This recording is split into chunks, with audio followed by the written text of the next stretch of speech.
hope everyone's doing well. Introducing the all-new Let's Get Into the Readzzz panel, reviewing Basketball Wives, featuring the best beard on YouTube, Mr. Shady B. And straight from New Orleans, it's Miss Nola, baby.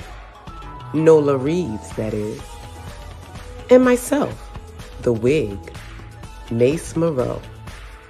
You're ready to have a good time? Because I know I am. So sit back, relax, grab a cocktail, and enjoy the Let's Get Into the Readzzz panel.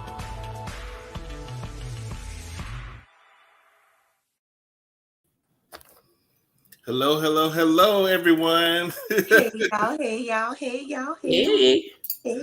Welcome to the Let's Get Into the Readzzz panel with me, Shady B, and we have Nola Readzzz. How you doing, Nola? Hey, Nola. And then we gonna have a good night tonight. Uh-oh. Hold on, what my sticks? Yes, get the sticks. Hold up.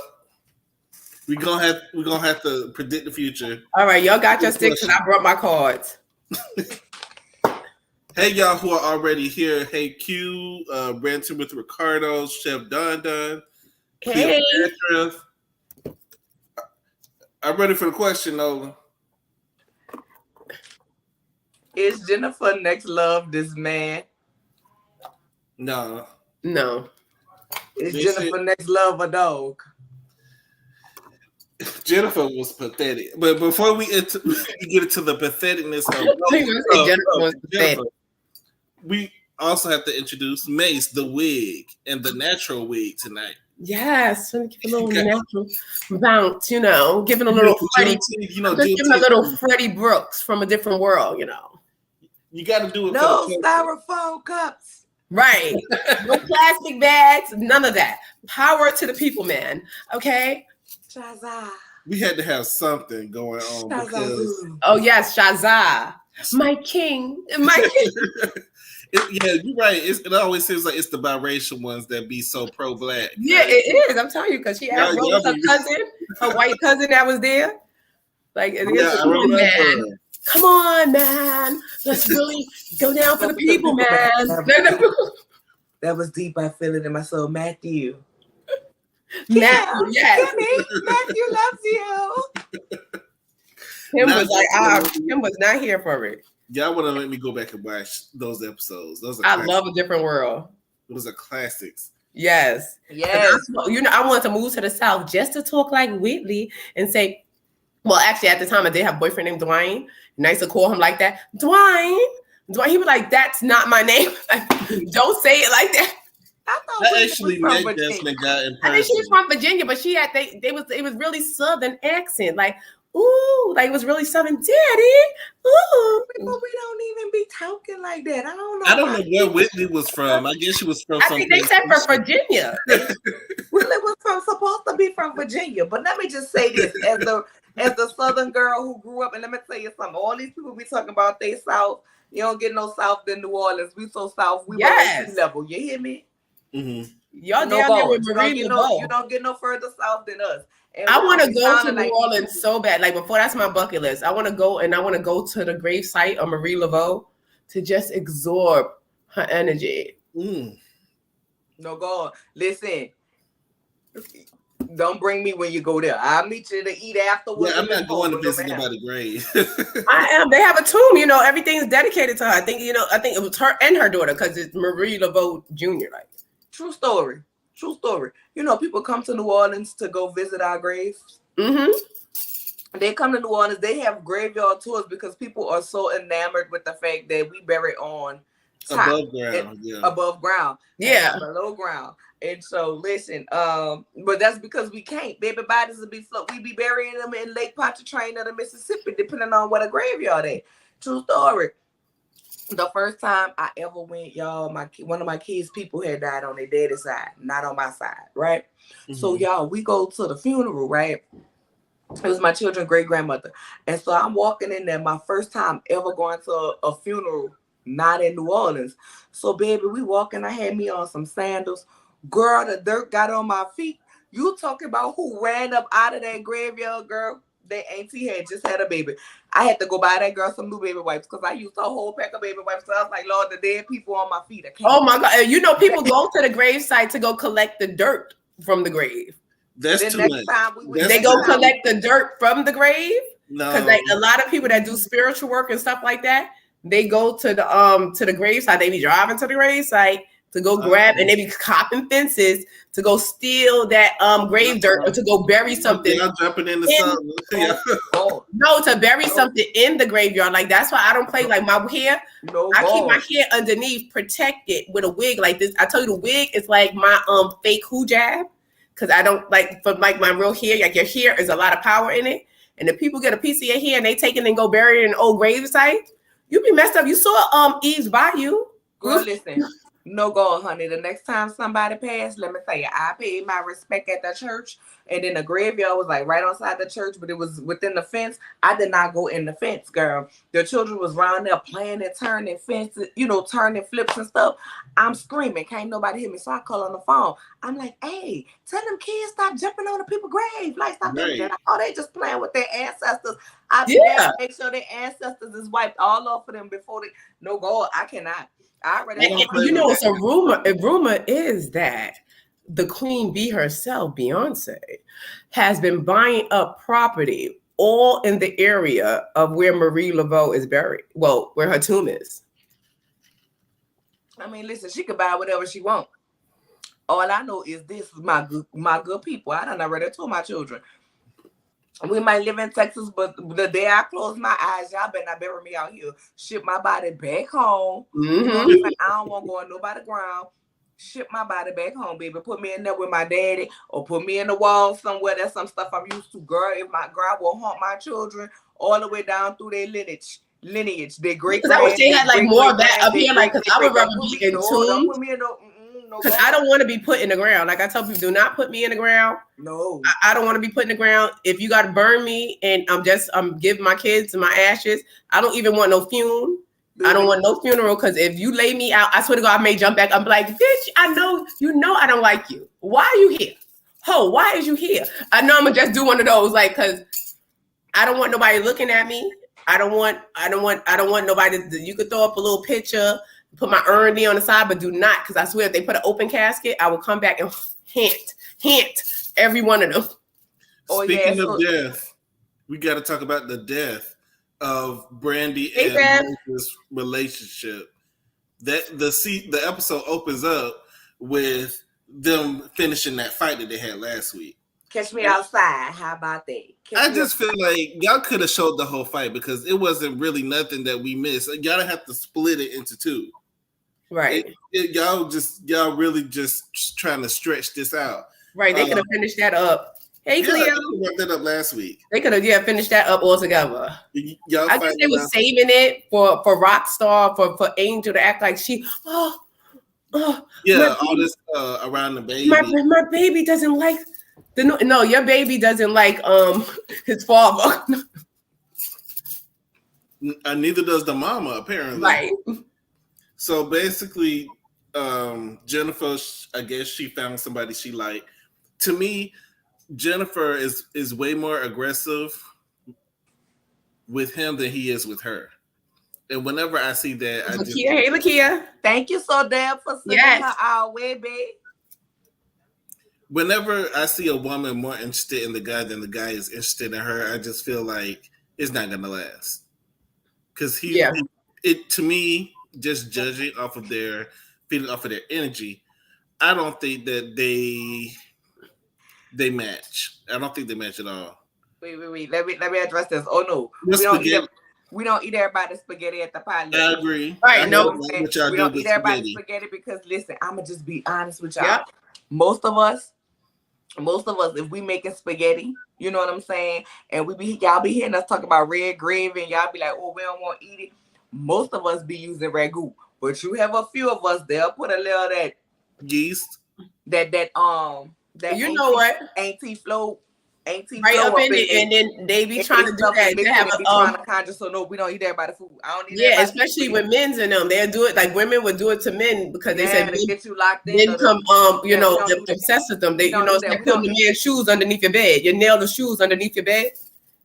But why would you want to force somebody to be? That's the whole thing, because that thing backfires on you, because they'll probably end up killing you because it'll backfire you, because now when you want out, they don't want out, and if they can't have you, nobody else can, and that could be a double-edged sword. That's why I said you don't do certain things like work like that, because when you point a thing at somebody, it's 3 pointing back at you, and you get it triple and sometimes in 10 folds coming back at you, whatever you do to somebody.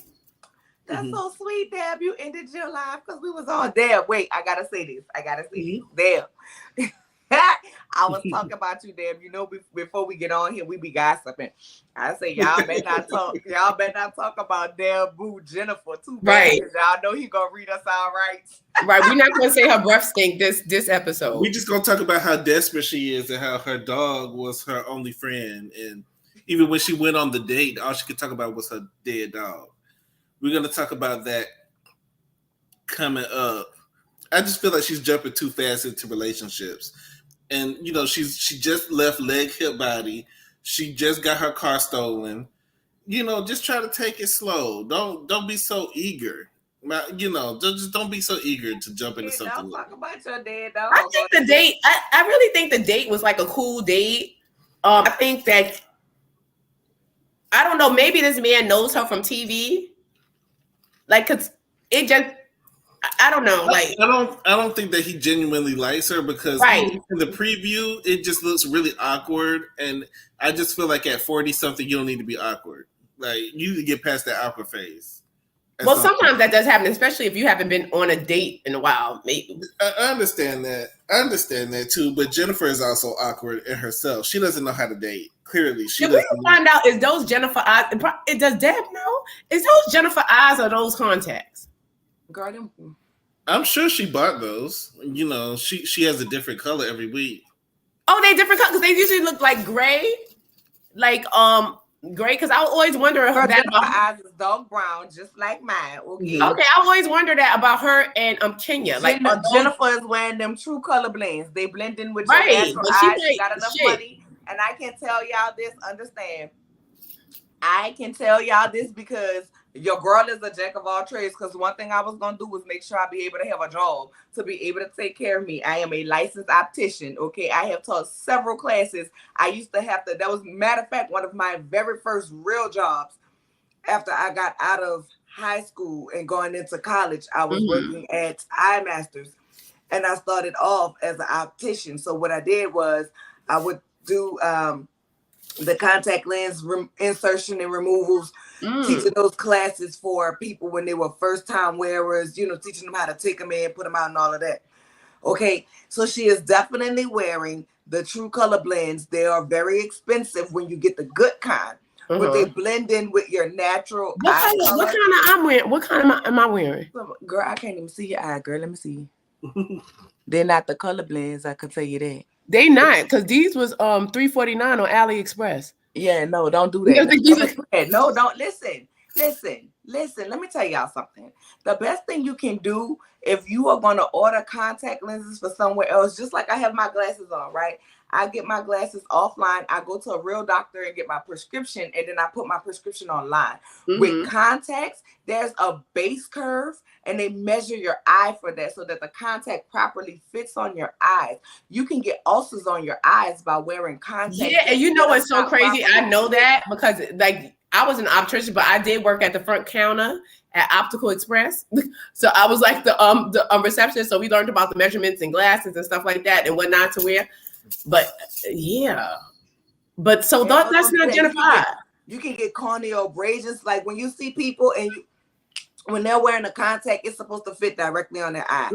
So when you look at them, you're not supposed to be able to see the outline of the contact. If you can see the outline on the contact, it's too big for them. It's not fitted for their eyeball. And so what happens is as you move your eyes, because we move our eyes naturally, the contact moves. It can scratch your cornea. You can get cornea, you can get corneal abrasions, and that's why too. Because if you move your eye too fast, you feel like that burning sensation. Mace, girl, girl.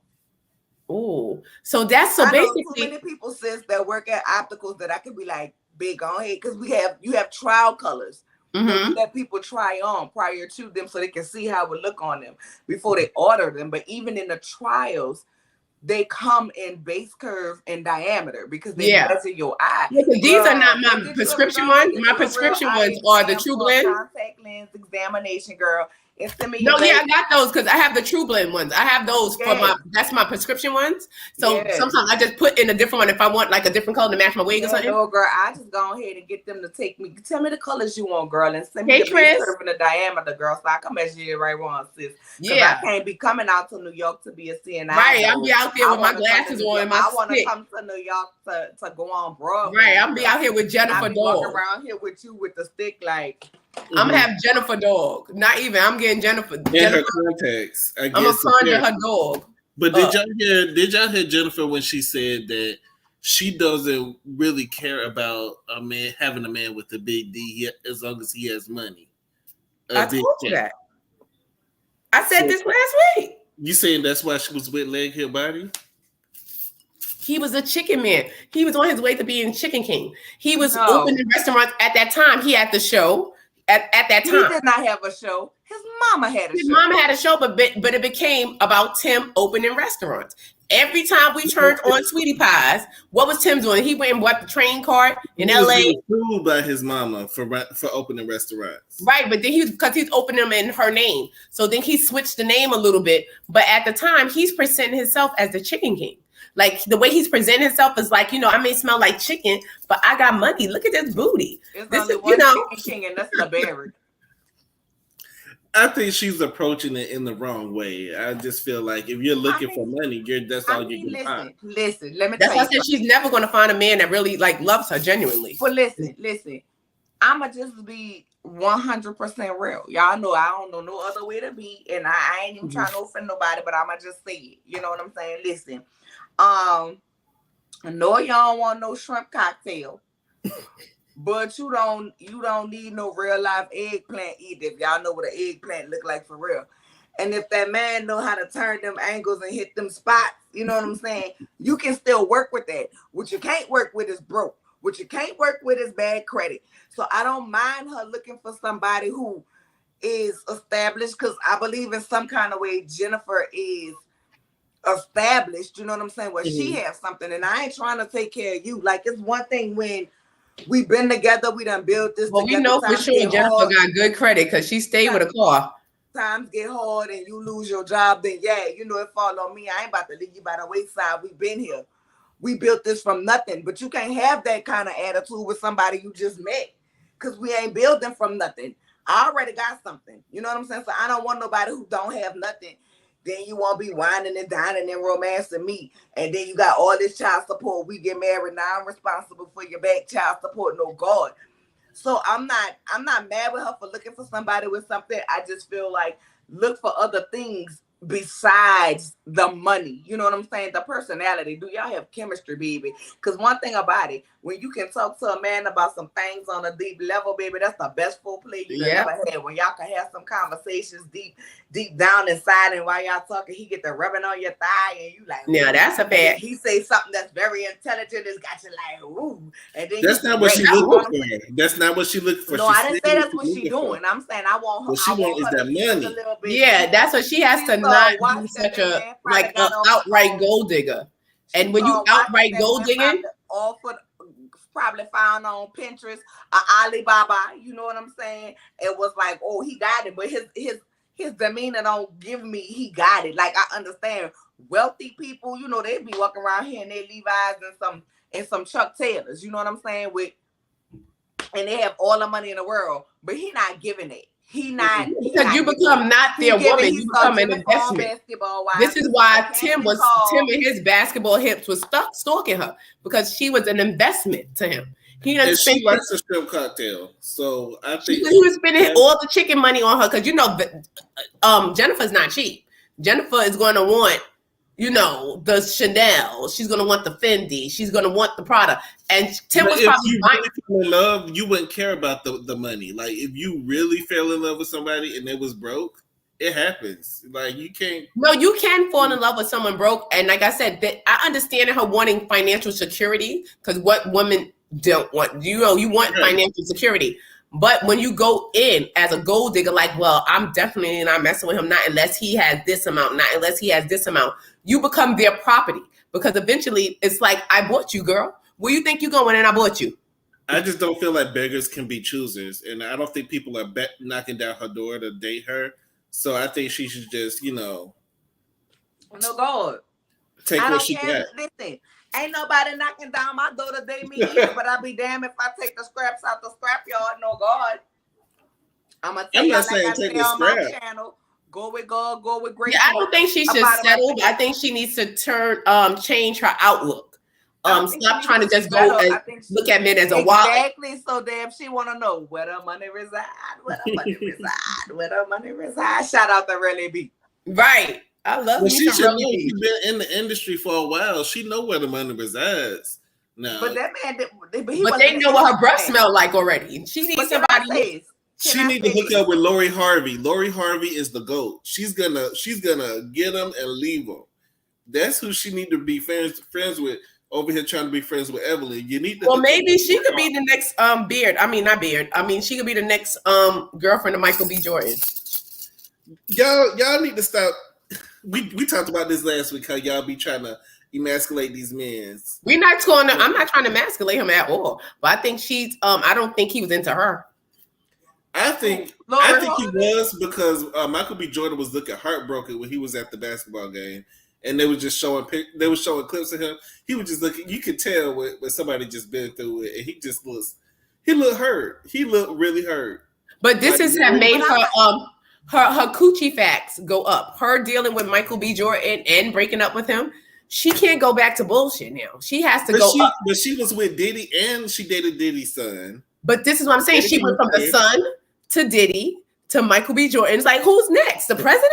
Like she's dated like all types of stars. I'm sorry. That's what I'm saying. But she worked, it's different levels. Like your coochie becomes leveled up depending on the celebrity that you sleep with.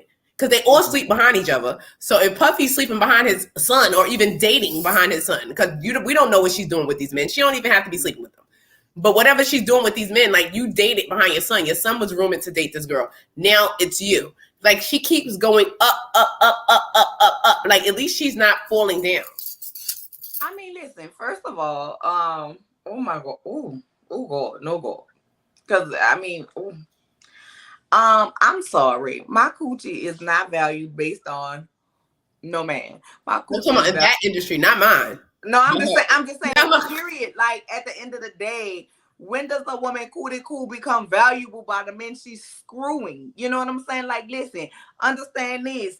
My cootie cool is valuable because I know how to work what I got. You know what I'm saying? I ain't know how to do what I do when I do what I do. You feel me? Like at the end of the day, listen, you might have Barack Obama is the man that you need in your life. Lord, not big hips. You might have the man that you need in your life and he gives you that mental stability. And then you might have No Job Charlie who break your back and I guess she was getting her back broken, like her leg. You know what I'm saying? But at the end of the day, the key to me, the key is finding you that Barack Obama who can motivate you, move you, stimulate you, you stimulate him. Y'all definitely each other. And then you get that good jug. You know what I'm saying? You got to have somebody that encompasses it all. And when I say that good jug, it just means it touch you in the right places. That's it. You know what I'm saying? You got to have that person that it make you feel comfortable with you. But Jennifer just do not give me that. That's what she's looking for in a man. She gives me she's looking to be taken care of. And I don't see anything wrong with it. If you go into it with that, and that is what the man is willing to do. What I find a problematic is when you go in acting like you like somebody and you really want their coin and you there for their coin and you presenting something that you're not. But my thing is, don't expect, if you go in there just for money, right? If you go in and because at the point, I don't even blame her. Because past a certain age, like, because if I was single right now, I'm not dating nobody for penis. I'm not looking for nobody to break my back. My back has been broken enough. It's, you know what I'm saying? That's enough. I'm looking to be taken care of. Like, if I was to divorce right now, get a divorce right now, Oh, no. I'm looking to be taken care of because if I know what I'm going to do. I'm be in the house cooking, cleaning, taking care of. So you're going to take care of me. So what if Late Hit Body decided he gets out of jail, he wants to date you? Not me. He support you. First of all, I don't want no man. Look at how happy Jennifer is in this picture. She ain't happy. Red Ricardo says his hips spread like mine when I'm sitting. Look at how happy they are. No. She's happy because she's like, he just bought her that outfit. He's looking like he has a trophy on his arm, and that's what you become, a trophy. You talking about he bought it with the chicken money? Yeah. With the money he stole from his mama or the insurance money. Listen, Jennifer is a beautiful girl. You know what I'm saying? Jennifer is a beautiful girl. Jennifer gives me not confident. You know what I'm saying? Jennifer gives me a fake and a phony in a sense. Exactly, Chris. She gives me a fake and a phony in the sense that she does not present her real self outside of the cameras. Like I say all the time. Catch y'all know we done had conversations outside these cameras. Mm-hmm. Video conversations, text conversations, phone conversations, just sending a voice text. Yeah. Y'all know I'm the same way in real life as I am right here on this YouTube. She don't give that. It's not Jennifer does not give me relatable girl. She gives me somebody who want to be seen as this princess, and she really have all the insecurities in the world. That's why. Is that why it has just been Jennifer and her dog? Yes. The sticks don't lie.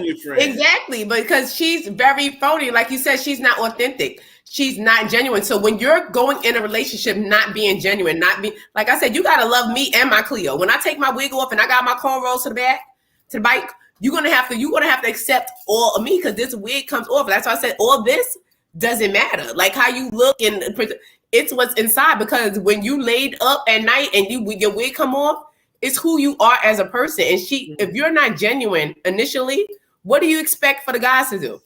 They know they bought you. You become property. I don't know how she is with the guys, but I think when she's on the show, I just feel like she wants to be portrayed as this rich girl who likes to dress. But you can tell that dressing. But like you can tell that's her. Like she's like, oh my God, like you're making me sweat. Like I can't handle this. I can't pick this up. Can I say this though? Can I say this? Can I say this? That's who I was about to dress right there. My sister has entered the chat. Hey, Bob girl. Hey. Hey, girl. Hey, Barb Miss World. Hey, girl. Girl, but listen, that date was boring as hell. Let's jump to the date. That date was boring as hell. First of all, she said they was going to brunch. Girl, listen, don't invite me to brunch and we sitting up here looking like we eating some avocado toast. No, I'm sorry. You tell me we going to brunch. First date. I'm going to get ready for the date with my brunch stomach. I'm going to be looking for shrimp and grits. I'm going to be looking for some fried fish. I'm going to be looking for some waffles, some pancakes, some bacon. Where's the omelet station? Let me go ahead and get my omelet, put a little shrimp, little cheese, little mushrooms, little spinach. You know what I'm saying? Give me all of that. Give me all of that. That's what I'm going to be waiting for. Okay? While we talk about we going to brunch, girl, I was waiting for the mimosas to be flowing. And we sitting up here with these damn salads and that man just sitting up there like this. It seemed like Jennifer was doing most of the talking and most of the flirting. Hold up. Let me show y'all how she was. Yeah, because he was real shocked. Like, let me get my Candace from Potomac on. Oh, not with the tissue. Oh, not the napkin. But does Jennifer get dirty? Because like I know I like to, my wig will come off and I like to like fix things. I like to paint. I like to think like she looks like she doesn't even get dirty. What does she do? I just recently lost my dog. Do you love pets? I just recently lost my dog. I just recently lost my dog. Do you like pets? Yes, I have dogs. Oh, what kind of dogs do you have? Let me give you a dating tip. Listen, on a first date, I don't want to know if you got a pit bull, a chihuahua, a greyhound, or a great dane. Well, actually, I do. I want to know because I want to know if you're a dog person, if you're like an animal person, especially if you're an animal person. Like I'm an animal person. Ever since I had lost my baby buddy, y'all know my dog that I told y'all I had that drank the Sonic water and had the fur coat with the collar on it. You know what I'm saying? I had me a little min pin. You know what I'm saying? Oh, my dog, I had a baby bag for my dog. You feel me? Me and my dog had Mardi Gras outfits. Because you know, in New Orleans, you don't repeat on Mardi Gras Day. Oh, not on Fat Tuesday. No God, honey. No God. You get your fresh fit like it's Christmas or Thanksgiving. All right, you gotta be fresh. And me and my dog, when I got my Mardi Gras outfit, my dog got his Mardi Gras outfit. My dog had his Mardi Gras beads on, just like I had my Mardi Gras beads on. And we don't do the cheap beads. We do the big pretty beads. Okay, don't throw me no cheap beads, mister, because I don't want them. All right. Ever since I had Buddy and I had to let Buddy go because Buddy was growling at my baby. And Buddy, I love you, Buddy, but my human baby means more to me than you. And I had to give Buddy away. Oh, you growling at the baby? You had him before you had the baby or after? I had him before I had my baby. That's why you growling at the baby. Yeah, he was jealous. So, you know, I had to go ahead and let Buddy go. But I did give him away to somebody I know who took care of him. I kept in touch with him. And you know what I'm saying? Till Buddy passed. You know what I'm saying? And ever since then, I just couldn't get another pet because I was so attached to that dog, y'all. When I tell y'all, my dog had a whole bed, car seat for when we used to take road trips. Because right when I got Buddy, it was like not too long ago after that, it was Katrina. I got Buddy in March, maybe May, or something like that. Somewhere between May and June, I got Buddy. Y'all know August was Katrina. So I was separated from my family, so I would drive. I was in, at the time, Tyler, Texas, and my closest family was in Euless, Texas. And me and Buddy would get on the road on Fridays when I go off, drive to Euless, which is like a 8-block city in Dallas, you know, in Dallas outskirts or whatever. My dog, I traveled with his food. I had a baby bag. He had his own blanket. He did not drink faucet water. He had to drink bottled water, and it was Dasani at the time. That he had. See, that's when I had to draw the line. When he walked outside and it was cold, but he had a suede coat with the fur collar because he couldn't be cold when we went outside for his walks. If it was raining, he had the raincoat. Baby, my dog even had the pet insurance. Okay, from bad. Yeah, my dog too. I had to get rid of my dog. My dog Isis. I was had to get rid of. So I can't do pets ever since then because it breaks my heart. Yeah, it's hard because I had a cat that I had for years. When she passed away, I didn't want a pet for years. I'm not worried about the pets, okay? Because even though I'm not a pet person like that, but I love Buddy. You know what I'm saying? I loved my dog. Like, but I think those are good questions to ask on the first date because it shows the character of the person that you're interested in.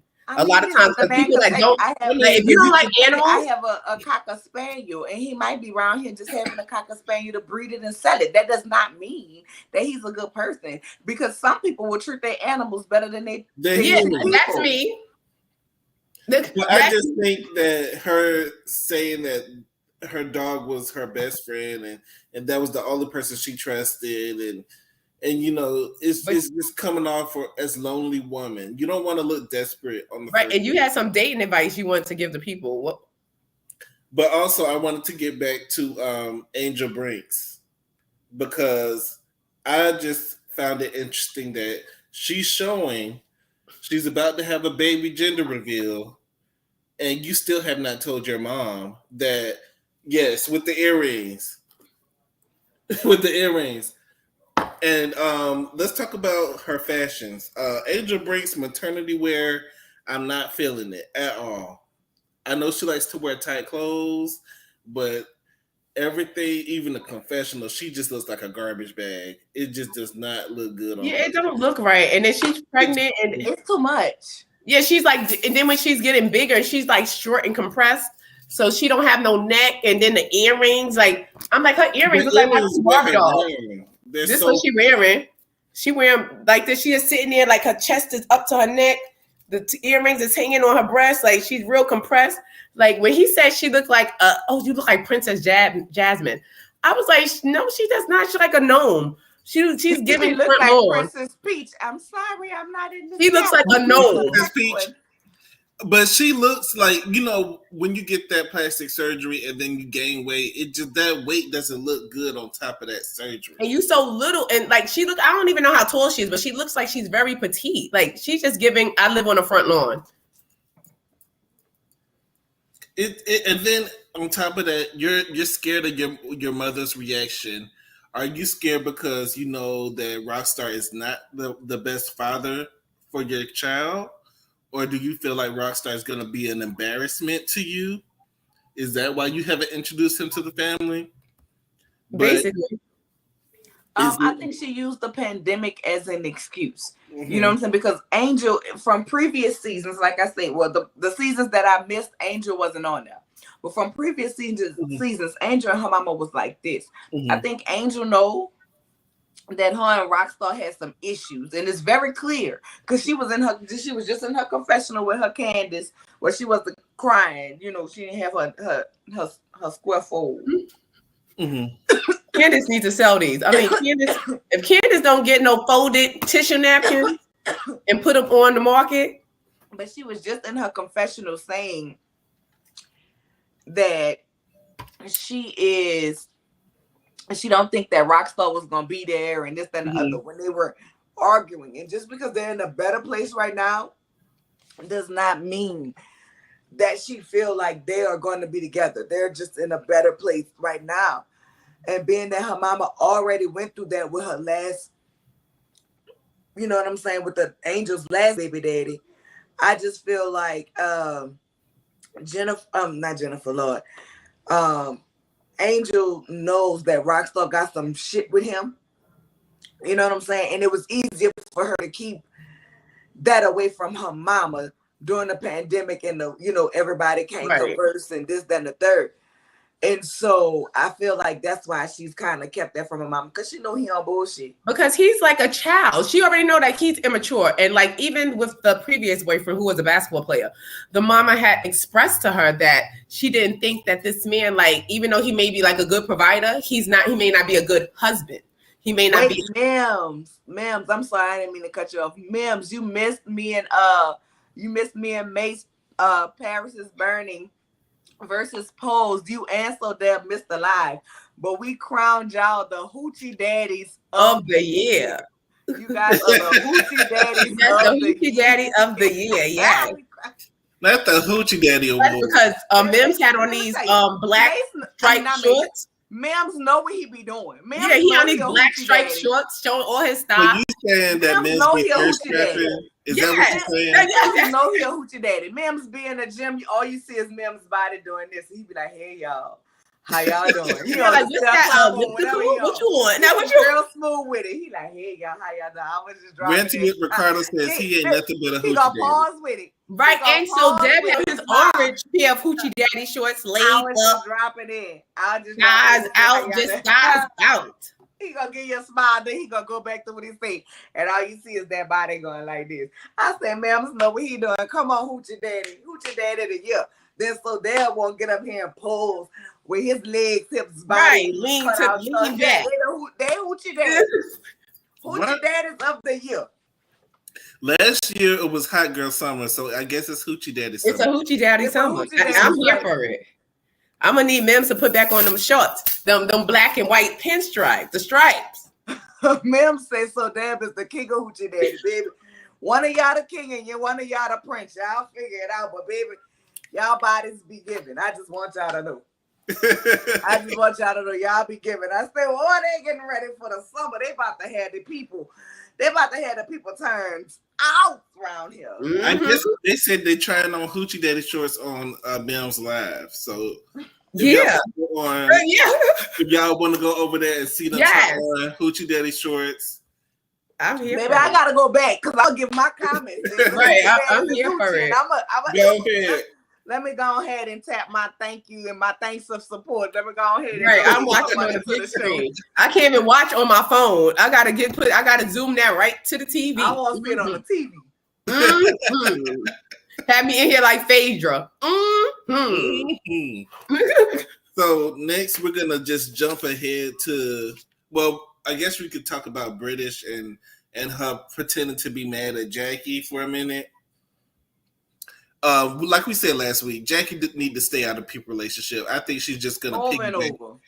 She's gonna piggyback off of what she's the Nene of the show now. So all them other girls is gone. She can sit back and just watch everybody else be crazy. Yeah, that's what I need for Jackie to do. I need for Jackie to really step into her position as Shawnee. Don't get too involved because Shawnee done went off and married the pastor now, so Shawnee can't be involved. And none of that foolishness. Do you want to cover Shawnee's marriage Do you want to talk about Shawnee's marriage, Nola? Fuck Shawnee marriage. But you know, the first lady. I just seen the video that she posted. My friend said this. I told y'all we was members of the church, and she just posted a video today. I think. Well, I don't know if it was today because I don't follow that one. But oh wait, I'm sorry, first lady. But my friend sent me a video. I'm like, girl, why are you trying to upset me? She was talking, you know, he's walking her through the church or whatever, and she's showing her office. Look at that. I sent you that too, Nola. You sent me about her office?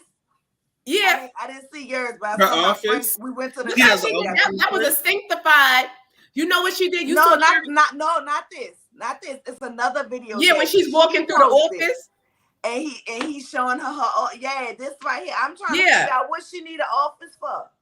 She's an executive producer. She's still executive producer of what at the church? The church was already there before her. What is she executive She's producer? the co-pastor. I've been at the church. No. She's co-pastor now. I see her up there in the pulpit on Sunday. I see it coming. No. She's the co-pastor. Our co-pastor name is Pastor Torrance. He baptized my baby right in front of the Lighthouse Church on Palm Sunday. Well, Pastor Torrance is going to get Look at that. This is your pastor. Before the pandemic. Look at that pose. The Lighthouse on Rankin. That pose is pastoral, Nola. That is a pastoral pose. That's pastoral. It's giving. It's giving. My sides back. When you lean in like this and you put your fist underneath your chin to hold it up, that's your new co-pastor. I need to respect her. I'm listening. I'm counseling. I be damn. Run me my ties back. I'm a counselor. I'm listening. Let me ask you this. Most first ladies, when you have the Women's Sunday, right? The Women's Day Sunday. If y'all know anything about church, your first lady preached the sermon. What fucking sermon she gonna preach? She's gonna preach about the She don't have to preach. That's the co-pastor. That's my co-pastor. She's the treasurer now. She's the treasurer.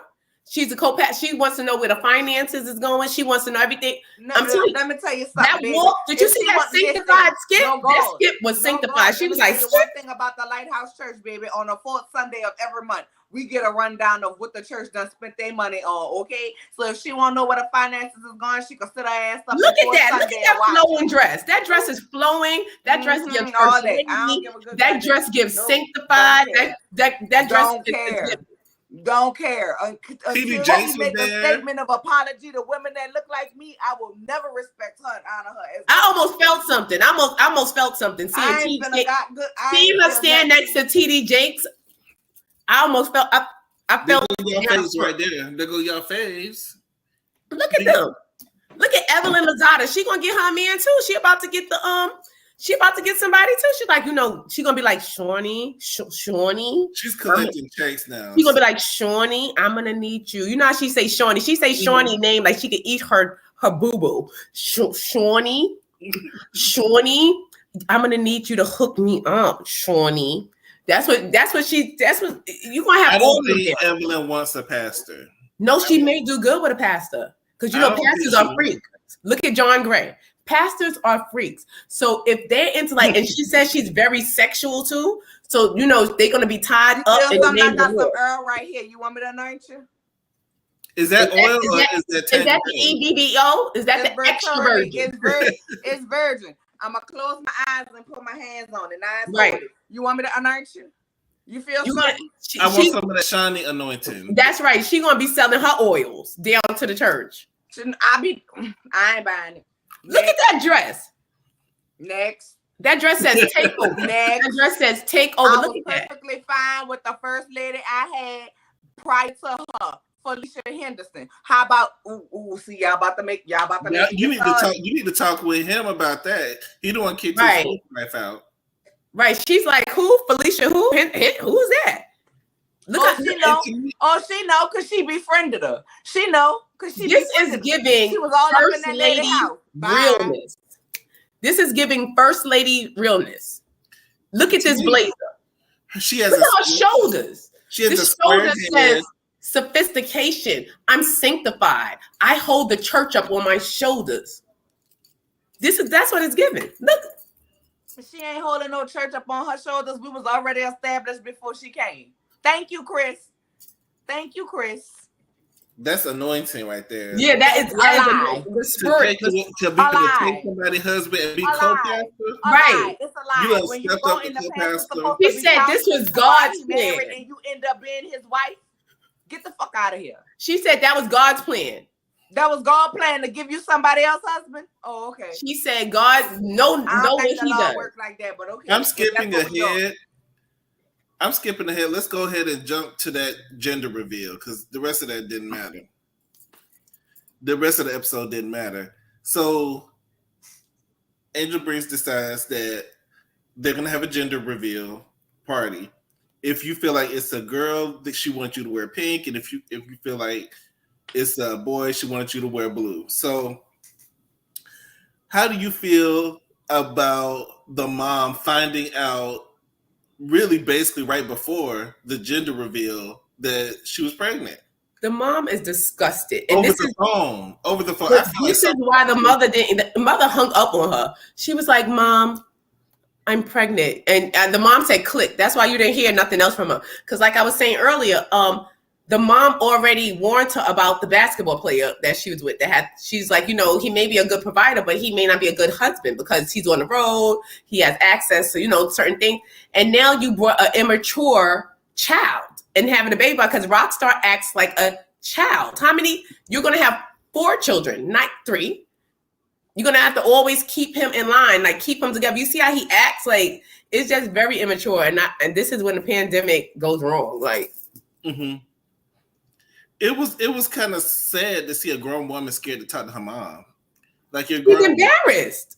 I would be too. If I already knew that I had 2 prior kids, one of her kids, unfortunately, the father is passed away. The second daughter, you had it by this man who's obviously, he's on the road, he's doing his thing or whatever like that. It didn't work out. Now you come and you had 2 chances to get it together or somewhat together. Then you bring Rockstar. She know what time it is. So this is why, because if Rockstar was such a good catch, why wouldn't you be proud to tell your mother, like, look, this is who I'm dating. We're about to have a kid, blah, blah, blah. She's not proud of him. Let me just say this. Go ahead. And now I'm about to tell all my business, and I don't even be trying to tell my business down there to YouTube. Tell us. But I believe in being open and transparent. You know what I'm saying? Because one thing about it, and doing this, the people be didn't come out and try to spray you with your own teeth. And I done learned from Funky Dineva. Don't let nobody spray you with your teeth. Right, exactly. So I can understand how Angel felt in being afraid to tell her mom. I have a mom she was very, very religious. Like I always grew up in a church, right? My dad was a pastor. Don't judge me. But yes, I'm a PK. And some of what they say about us is true. Not all of it, but some of it. Because we have to deal with so much pressure at home. But you know what? My daddy being the pastor was not my pressure. It was more of my mama who was in the church. You know what I'm saying? That was my pressure. More than my daddy, who was the pastor. Long story short, my mom was like, you need to get married, you do things the quote unquote right way. Right? Like I was afraid to tell my mom that me and my kids' dad was living together literally when I got in a wreck and she came to Houston. And she just happened to be on her way. I didn't even know. You know what I'm saying? I got in a wreck and my baby daddy was like, your mama out here with me. I was like, what the hell? How my mama out here with you? You know what I'm saying? Like, how she made it from Atlanta that quick? But apparently something in her spirit told her something wasn't right and she was already on her way. You know what I'm saying? So maybe the Lord had quickened in her spirit that we was about to get hit by a lift bus, me and my friend, and get ran into a tree. Sometimes that happens. Yeah, that does. Because that's what happened. We literally was on our way. I was actually doing the right thing, y'all. On my way back to church, about to get my little praise dance on and stuff. You know what I'm saying? And we literally got hit by a lift bus. It was the Fort Bend lift bus, and it hit us. And we went forward into a tree. It was me, my friend, her son, and her nephew in a car. Right, so mom was there. That's how she found out we lived together, because she was so, I felt like I didn't want to disappoint her, but at the same time, I wanted to live my life. You know what I'm saying? So that's how she found out. Then not shortly after that, I got pregnant. You know what I'm saying? So she was wanting to live her life and digest it. So she didn't want me to tell anybody in the family because I was pregnant and I wasn't married, and you know she's the holy. She didn't want no out of wedlock food, so it was gonna look a certain type of way.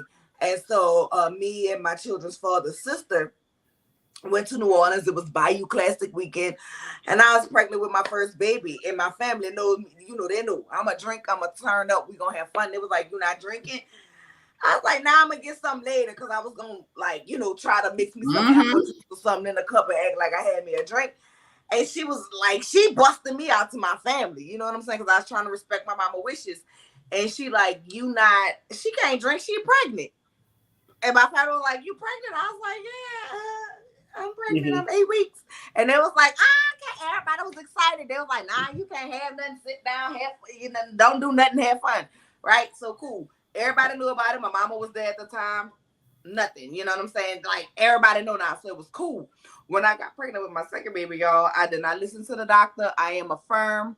I am here to tell you, when the doctor tell you wait 6 weeks, wait 6 weeks. If you don't, you're fertile myrtle. Okay? So then here's what happened. Like, I can't blame my baby daddy for setting me up, trapping me, nothing like that. With my second baby, I would listen. Them hormones come back, they be raging. I was like, listen, it's been 4 weeks. The doctor said you gotta wait 6 weeks. I was like, nah, damn that, because I ain't gonna say my friend's name. I was like, but she told me she only waited 4. You know what I'm saying? He was like, well, shit, if you wanted, you gonna get on top. And that's just what I did. And he was like, hey, get up. But I was in my zone. So you know what I'm saying? I didn't realize he was saying get up until my club was shot up. You know what I'm saying? Not the club. My club was shot up. Went back to my doctor. Nothing was able to. Was Nola Club shot up? It was shot. It was shot the fuck up. Okay.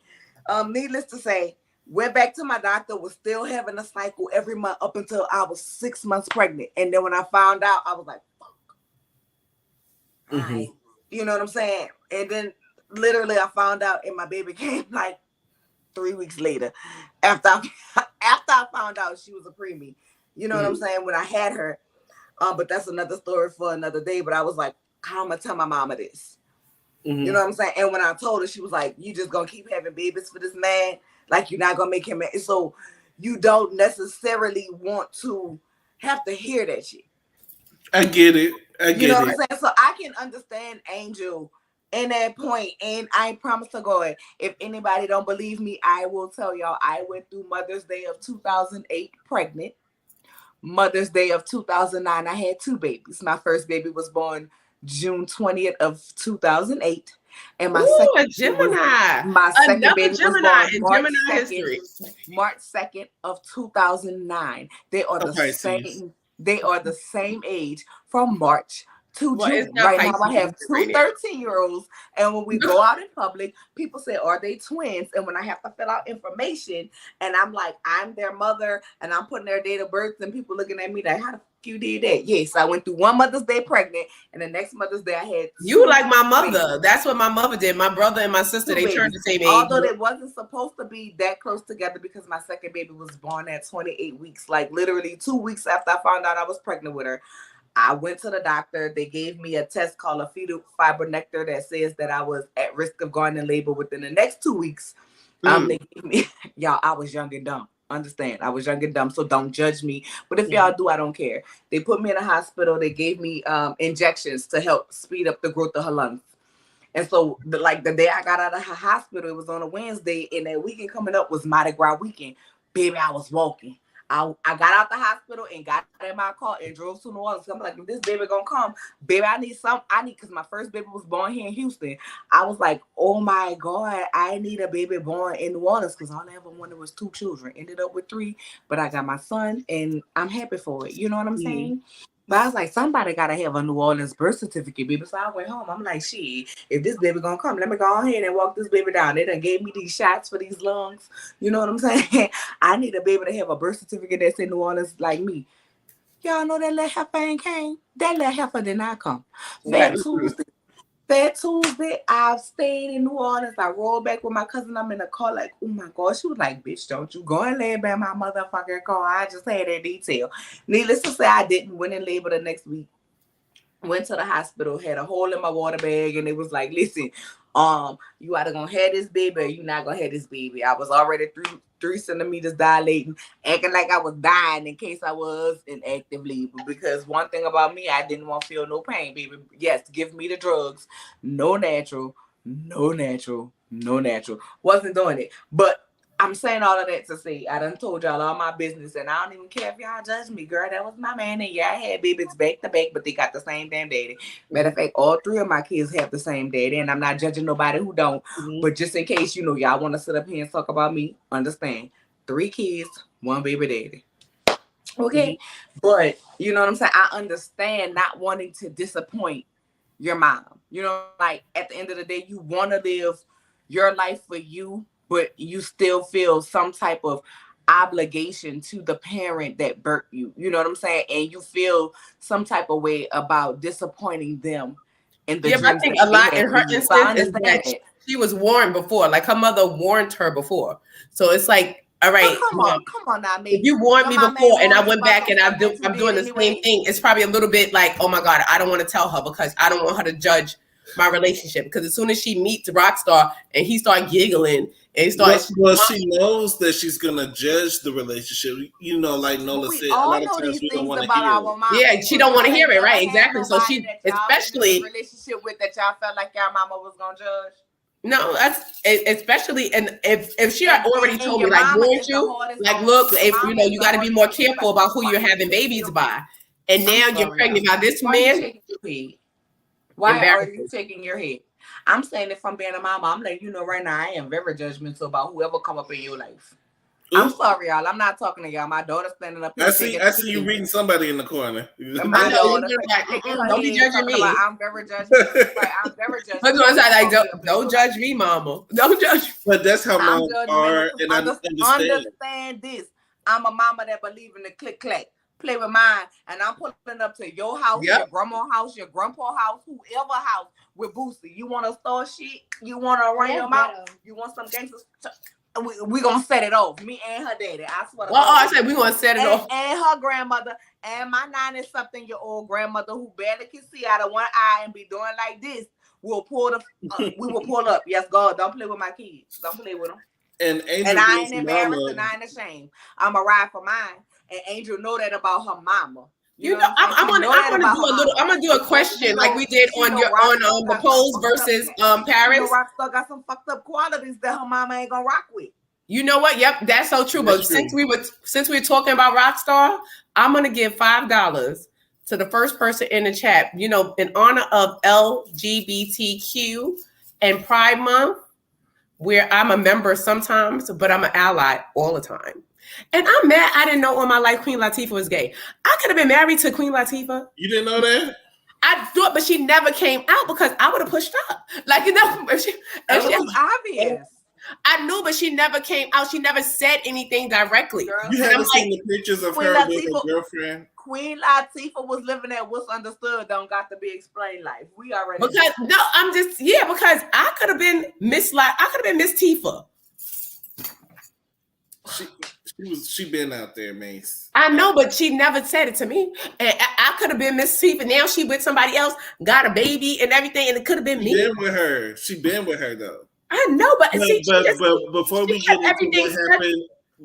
to what happened at the gender reveal, we're gonna go on a quick commercial break, and then we're gonna get into the last little part of the BB Ho show. So we'll be right back after this.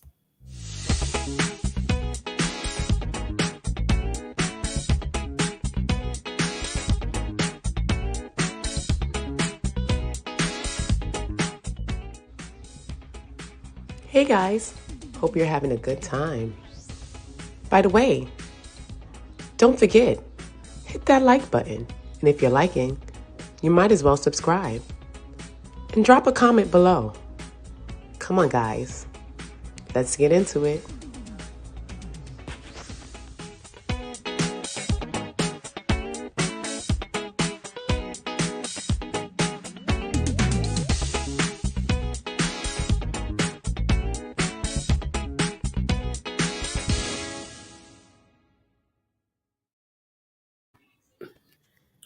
Yeah, let's talk about this. Away to somebody, but the first person in the chat that can give me the definition for stunt queen, I'm gonna cash app them $5. Come on, let's continue the games. Let's talk about the promise ring. So that was my song. I just thought it was so lame, and it's so true to Rockstar's character to have this big party. You had this big to do. You made this big scene. You got the mic. Oh, Deb got it. Deb got it. Drop your cash app, Deb. Drop your cash app. We drop cash apps around here. See, you should have been in the live Tuesday, Deb. You probably would have won all the money. But Randy Ricardo won all the money. Yeah, he kept winning. Randy Ricardo won all the money Tuesday. And Shady, Mace, tell him what he won. Because when we called him out, I told him he won the Shade King Award. You know, I can do what I do what I can. I appreciate y'all. I really do. That's how we don't find out you done got shaded until a week later. We like, wait a minute, what he said? we just wanna give people their flowers while they here. You know what I'm saying? Absolutely. I don't want to be down there to the field like, oh my God, my brother Shady, he had the best bid. He was the shadiest breeder ever. Oh my God. Oh, so damn, and Mim's legs was so fine, Lord. They was the hoochie daddies. But now you let people know why they're here. Yep. I agree. You should appreciate give them their things. Randy Ricardo, we are gonna do movie trivia. That is one of the things. Maybe I shouldn't say that, but I'm gonna go ahead and say that because you know your girl done got monetized now. Oh yeah. So now I have my little join button for those of you all who want to join the channel. So I will be having my brother and sister on my channel. We're gonna do some game nights, some movie trivia nights. And then I'm going to do some surveys for my members only where you guys can discuss and give us some ideas and do some exclusive videos. You know what I'm saying? With us. You know what I'm saying? Like when y'all contribute to me, just don't think that you're contributing to me. Like, and they don't be like, oh girl, you know, when YouTube send that check, send us our money. Like they like, nah, you know, you don't do that. But we all in this together. Mm-hmm. And I show love for everybody. You know what I'm saying? So understand, we got some good things coming y'all way individually and collectively. You know what I'm saying? Like, I am so grateful for the people that I met through this journey. Shady, May, Slow Deb, like the love. Mims, Bondi, Jamie, Niecy. You know what I'm saying? Scotty T. Like the love that I have been shown. Like, it's been so amazing for me. Like you give up a good spurt, Nola. You know, you give up a good spurt. When I first saw you, I was like, I like me some Miss Nola. Girl, because listen, this is how I am in real life. And I haven't literally Yeah, but sometimes you can tell that through people. You can tell that's who you are. I wasn't like a COVID-19 freak, but I am epileptic. And so I knew a few epileptics who had got it and it like really messed with them. And their sense of memory and their sense of everything. And we already, like, most people feel like if you're not having a seizure, you're not going through nothing. No, right. Our days and nights get mixed up. We go through depression. Even when we're not seizing, our bodies just go through different things because our brain waves are not on focus. Like a lot of people don't know. I have an implant in me. You know what I'm saying? That shocks me every 3 minutes to keep my brain waves on pattern. And so I try to live my life as normal as possible, but I am a good spirit. I'm a good time. I'm a good, good fun. But because of what I had going on, like I literally do nothing but go to work. You know what I'm saying? I go to work and I work from home. You know what I'm saying? Like right now, literally it's my bed right here. And I'm right here. Like this is my space that I'm going to do because I don't want to limit my kids to the noise that they can make when I was doing, you know what I'm saying, in my living room, because this is what I choose to do. It's not their thing. But I'm literally in my room. During the week when I'm giving y'all live, I get off from work. I have maybe 30, 45 minutes to finish my dinner because I cook while I'm at work, make sure my kids are straight. And then you know what I'm saying? Then I'm on a live and I'm back up in my room. So I appreciate, like, this has been, comforting for me. I met Barb through Bondi on her website. Shout out to Bondi Blue, because she's from the home team and my cousin in my head. You know what I'm saying? And if it wasn't for her launching her website, I would have never met Barb for me and her to create that panel. So this has been like a wonderful, wonderful experience for me. And I know apparently there's a beef sector or whatever. Part of YouTube, I don't know nothing about that. Did you say beef sector? Yeah, the beef sector. I heard about, because I hear people saying the beef sector. Yeah, because AT2 always says that. I love AT2. I love me some AT2, but he was like the beef sector because I guess he was the king of the beef sector. What's the beef sector? I want to know what's the beef sector. Like I guess you back and forth with people, and I was like, no. Okay, that kind of thing. I was like, okay, I get it. Yeah, there are people on YouTube that do go back and forth with each other, but there are people who do support each other. Yeah, and over here we don't go back and forth, and I'm never gonna do that. Come home and want to go back. No, I can't. I can't go. I'm not going back and forth on the internet because I didn't caught a plane and went to your house because I'm telling you, it's not that type of party with me. I'm very serious. I carry shanks in my wig. We fights in the Bronx. You still carry? Yeah. So since you carry them you carry them in your wig, would you bring it out as you invited somebody to your baby gender reveal, and then they throw in shady comments? So I want to talk about, because I don't even know the girl name because she's so boring. I guess her name is Nia. I don't know. I just called one of the twins. Aren't they twins? She's one of the twins, but the one that made the comment, her name was Nia. She basically made a comment online saying, "I can't wait to get this out of wedlock baby shower food." And she said, "I can't wait." Me being a shady person, I can get the joke, but it's not funny when you're throwing shade at someone and then you're going to the event and then you're eating the food, enjoying the entertainment, and you're sitting there. That out of wedlock baby shower food was delicious. Yeah, but the gag is you an unwedlock baby mama yourself. So why would you even make that? But she said it was a joke. That wasn't a joke. That's offensive. I agree. I don't like the twins. They're boring to me. And one of them is thirsty for Mickey Monday, of all people. Hey, Cece. It just looked really lame to me. They're boring to me. They don't add any value to the show. I think this was a way for, once again, Brooke want to turn up. Brooke be ready to fight people too much. I like Brooke. Brooke's my girl.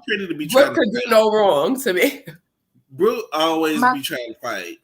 My cayenne pepper, thank you, my love, for joining. Let me tell you, I felt what Brooke was saying, but I didn't feel like that was the time and the place to say it. Like, at the end of the day, if we was trying to keep it cute and keep it mute for Angel, then let's keep it cute and keep it mute. You know what I'm saying? But I appreciate it. And some people probably not gonna agree with me. But I appreciated her going to Rockstar, even though Angel did find out. I appreciated her going to Rockstar, and I appreciated Rockstar. What was that, Duffy being a snitch? But that was just so. Listen, but I'm telling Rockstar. If you're not here for it, then don't be here. But what is it? Do y'all believe in women's business? Because a lot of times y'all say this is women's business. That comes up a lot for American men. I don't think it was women's business. I don't believe in that women's business and stuff like that, because I believe anybody can have an opinion on anything that's going on. If you're not jumping in, really, but you can have an opinion. And that if a group of women are arguing, is it okay for a man to just jump in? Well, it was about his business. It was about his child. So business. This was her shading an event that had to do with his unborn child. But he did the most shade at the event. He shaded what's her name, the gnome, more than the other girl ever could shade her by handing her a third promise ring. And Angel Brink, she couldn't sit there and be happy. She had to pretend, because I know her mamita, because she Latina.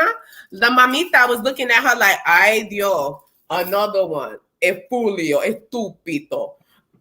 Because you sitting there, another promise ring. How many promises you going to give me, sir? Like, get out of here. That was embarrassing. That was embarrassing.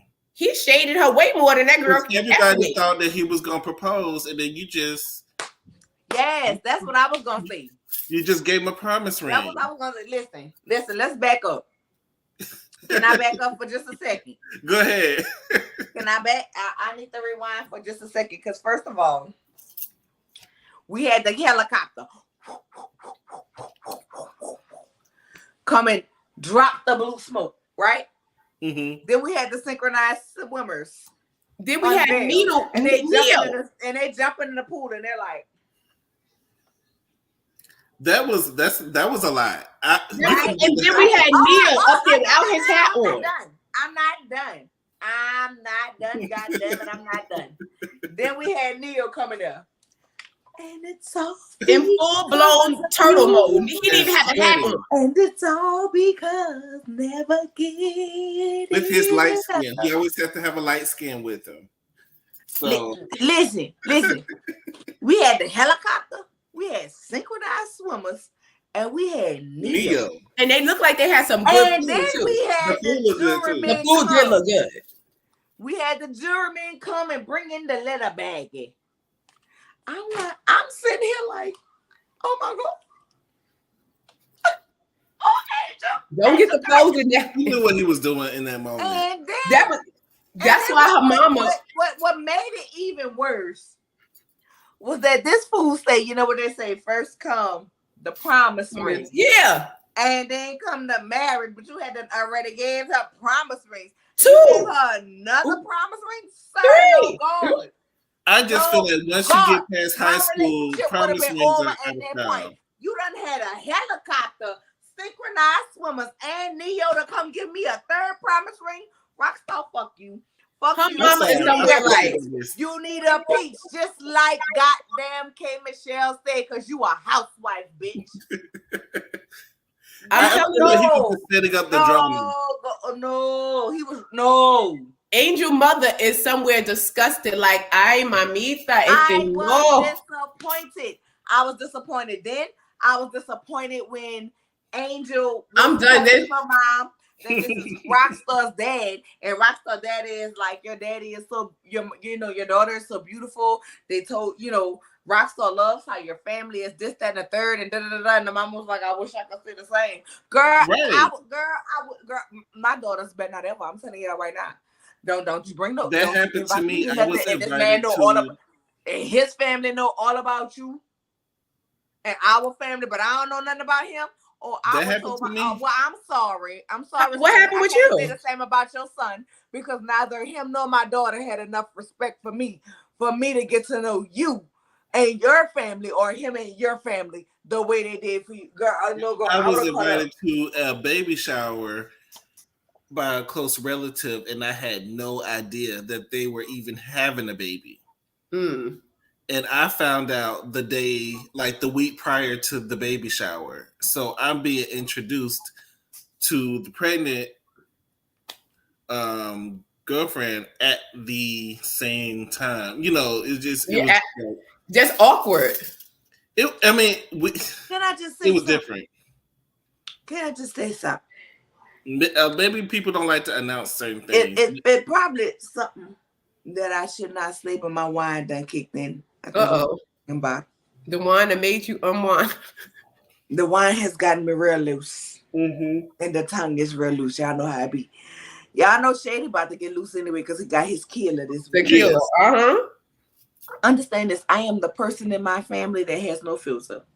I'm the person with some shit going on, and I arrive at the family event. Everybody come run to me. And they started coming running to me after this event that I'm about to tell y'all about. You know what I'm saying? Everybody come running to me and be like, listen, girl, this was going on. Shut up. Don't say nothing. You know what I'm saying? Because all my life, and I ain't going to say my particular uncle name, and he not really my uncle, but if you're from New Orleans, then you know. When you are of a young age and you have cousins that are older age, you call them auntie or uncle. But it's really not my uncle. Okay. Yeah, it's just an older cousin. Really to be cousin. Older. Yeah. It's my mama first cousin, but he old. You know what I'm saying? So I call him uncle. Baby, let me tell you something. All my life, every time, he didn't live in New Orleans. And when he would come to New Orleans, he was always with my auntie. I must say my auntie K. Right? Mm-hmm. So all my life, from a little girl, I knew auntie K. All of a sudden, one year, from Mardi Gras, I think I was about 15, 16, he comes in town and, hey, Thick, I'm drinking out my glass, girl. All of a sudden he come in town one year and we have, let's see, I'm going to call her Auntie Amy, right? And so she like, hey, I'm Auntie Amy, and y'all, I ain't had no filter. I'm gonna be the first person to tell y'all when God was giving out filters, I was in the line getting out stomachs because I was greedy. Okay, so I missed the filter line. So I said, who the hell is Auntie Amy? Cause where's Auntie Cat? Auntie Cat is who I knew, and it was everybody telling me shut up. I didn't understand what the hell shut up meant. Why am I got to shut up? Because who the hell is this? I know he's not cheating on Auntie Cat. For this lady around here with the mingled gray hair and looking like somebody's grandma. Whole time, Auntie Cat was his actual wife. Well, not Auntie Cat. What I said, Auntie Amy was the actual wife. And Auntie Cat in New Orleans was the side piece. What? I did not know. I grew up thinking the side piece was my auntie. Mm-hmm. And now he bringing somebody else. So y'all need to go ahead on. First of all, stop playing them games. Second of all, if you're going to play them games, y'all need to make the children aware because the children ain't got no filter. And to this day, y'all, to this day, even though I know the truth, right, about who's the wife and who's the side piece, and even though Auntie Cat has moved on and married somebody else, y'all, I still got a whole attitude with the lady who really my auntie. Because all my life, I grew up with Auntie Cat. And yeah, but men will do that. I gotta respect her because she the wife, but it still be like, hey, how you It's doing? Weird, yeah. You know what I'm saying? It still be like, hey. But that's his fault because you can't expect the family to keep up with your mess. Yeah, because that happened to me. Like with my husband, when but we were together I already had my child, but I didn't really get to meet like a lot of his family. Like I met his mother, his father that's unfortunately passed on when he was a child. But I went up to like a family function. So the family is like all his family gathering around or whatever. So they like, yeah, such and such and how such and such and tell me the name. But they were talking about his other baby's mother. Mm-hmm. So they were sitting there for a long time. I just let them keep talking. I let them keep thinking I was the other baby mother till his mother came out and corrected them. And then I was like, but you know what? That's his fault. And now after that, I didn't want to come around. I didn't want to be around them, like, because I was like, that's embarrassing. They're sitting there, thinking I'm the other baby mother. Told my house, this little Timmy. He fine. But my son is a whole different name. Mm-hmm. But they was like, oh well, when they found out, they was like, oh, we didn't know. We thought you was the other baby mother. We didn't know. So I'm like, so it's you got to do. Like I literally had a whole family beef, and it'll be, you know what? No, I'm not gonna do a video. I'm not gonna do a video about it because my family is like really just has gotten over the healing of it. But it's a whole family beef. Like I had a whole family beef with half of my family stopped talking to me, because my cousin, cop in New Orleans, got killed. Right, loved him to death. But he was a hoe. Just straight up, he was a hoe. He had other kids outside of that. I literally was teaching at a school with two of his kids. Oh my God! Don't tell me that was fueled when they went down to the fuel. All the baby mamas was there. No, not the baby. Well, the baby mamas was the baby mama and the ex-wife, right? They were in my class, and I did not know the whole time I was teaching these kids. They were my actual little cousins. Wow. Funeral time came around. We got a whole vigil. They come. The wife feeling some type of way. Now I'm in between a rock and a hard place, right? Because certain people feeling some type of way because certain family members knew about them, but certain family members didn't. So it kind of put us in a sticky situation.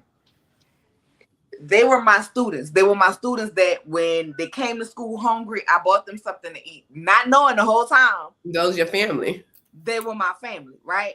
But they knew Miss Jasper as being someone who can relate to them. So at the funeral, they came. They decided they wanted to sit next to me. My family members who felt like, oh, it wasn't right. That ain't his kids, even though it was his kids, because we found out later that it was his kids, felt like, oh, you being rude, you being nasty. And I'm like, no, I'm not. Like, I literally had family members stop speaking to me because I slept with these kids. And I was like, listen, they were my students. You know what I'm saying? Like, what was I supposed to do? Like, if I be nasty to them, if I be rude to them, they can go and report me.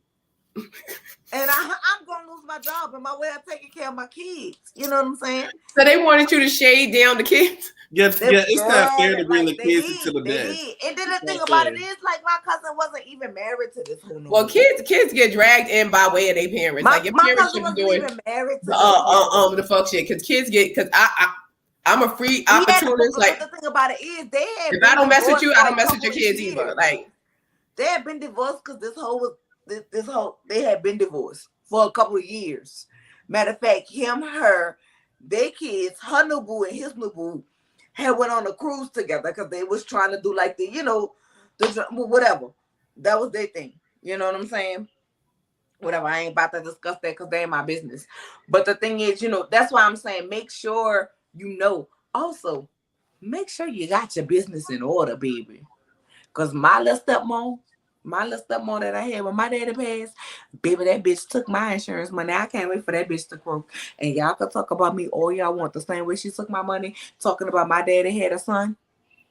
Mm-hmm. And my daddy ain't had no son. My daddy had 2 daughters, me and my sister. It's the same way when I find out that bitch croaking, I'm gonna find out because my daddy and my auntie married a brother and a sister. It's the same way I'm gonna go perch my ass in a big black hat for big black first lady hat with the net that come across the skin. You probably can ask Shawty where to get those because I'm telling you, Shawty probably got those. I'm gonna go sit next to her son at her funeral and say, "Oh, our mama died. Where my money?" Right. The same way she had baby. Let me tell you something. Make sure y'all know I always like to drop some gems. Make sure y'all got your shit in order. Yep. When you marry somebody or whatever, let me tell you something. All my paperwork in order because every business that I got, from my travel agency to my call center to even what I'm doing right now, let me tell you who it's gonna go to. It's gonna go to the 3 I birth. I be fucked if anybody get anything. I got a trust. I got a will. I got all my stuff added up because and understand the laws of your state. Because in the state of Louisiana, you can leave everything to your children. But if your spouse does not sign off on it, they can take everything from your children. And that's what happened to my sister. Oh, God, I'd be damned if anybody take anything from my motherfucking children. That's crazy. Mm-hmm. My spirit will come and burn this shit down to the ground. But I'm telling you, that's what happened to me. And I was young. I was dumb. I was so hurt. I was so depressed. I was so distressed. Like, my grandfather literally wanted to fight. My sister said it's on. My sister had said it's on Chris. If she want to fight, we're going to fight. And all I wanted at the time was my daddy back. And me going to court wasn't going to get my daddy back. So I let it go. Oh, but now I understand as an adult, like, y'all, I literally almost lost my financial aid to go to college. Wow.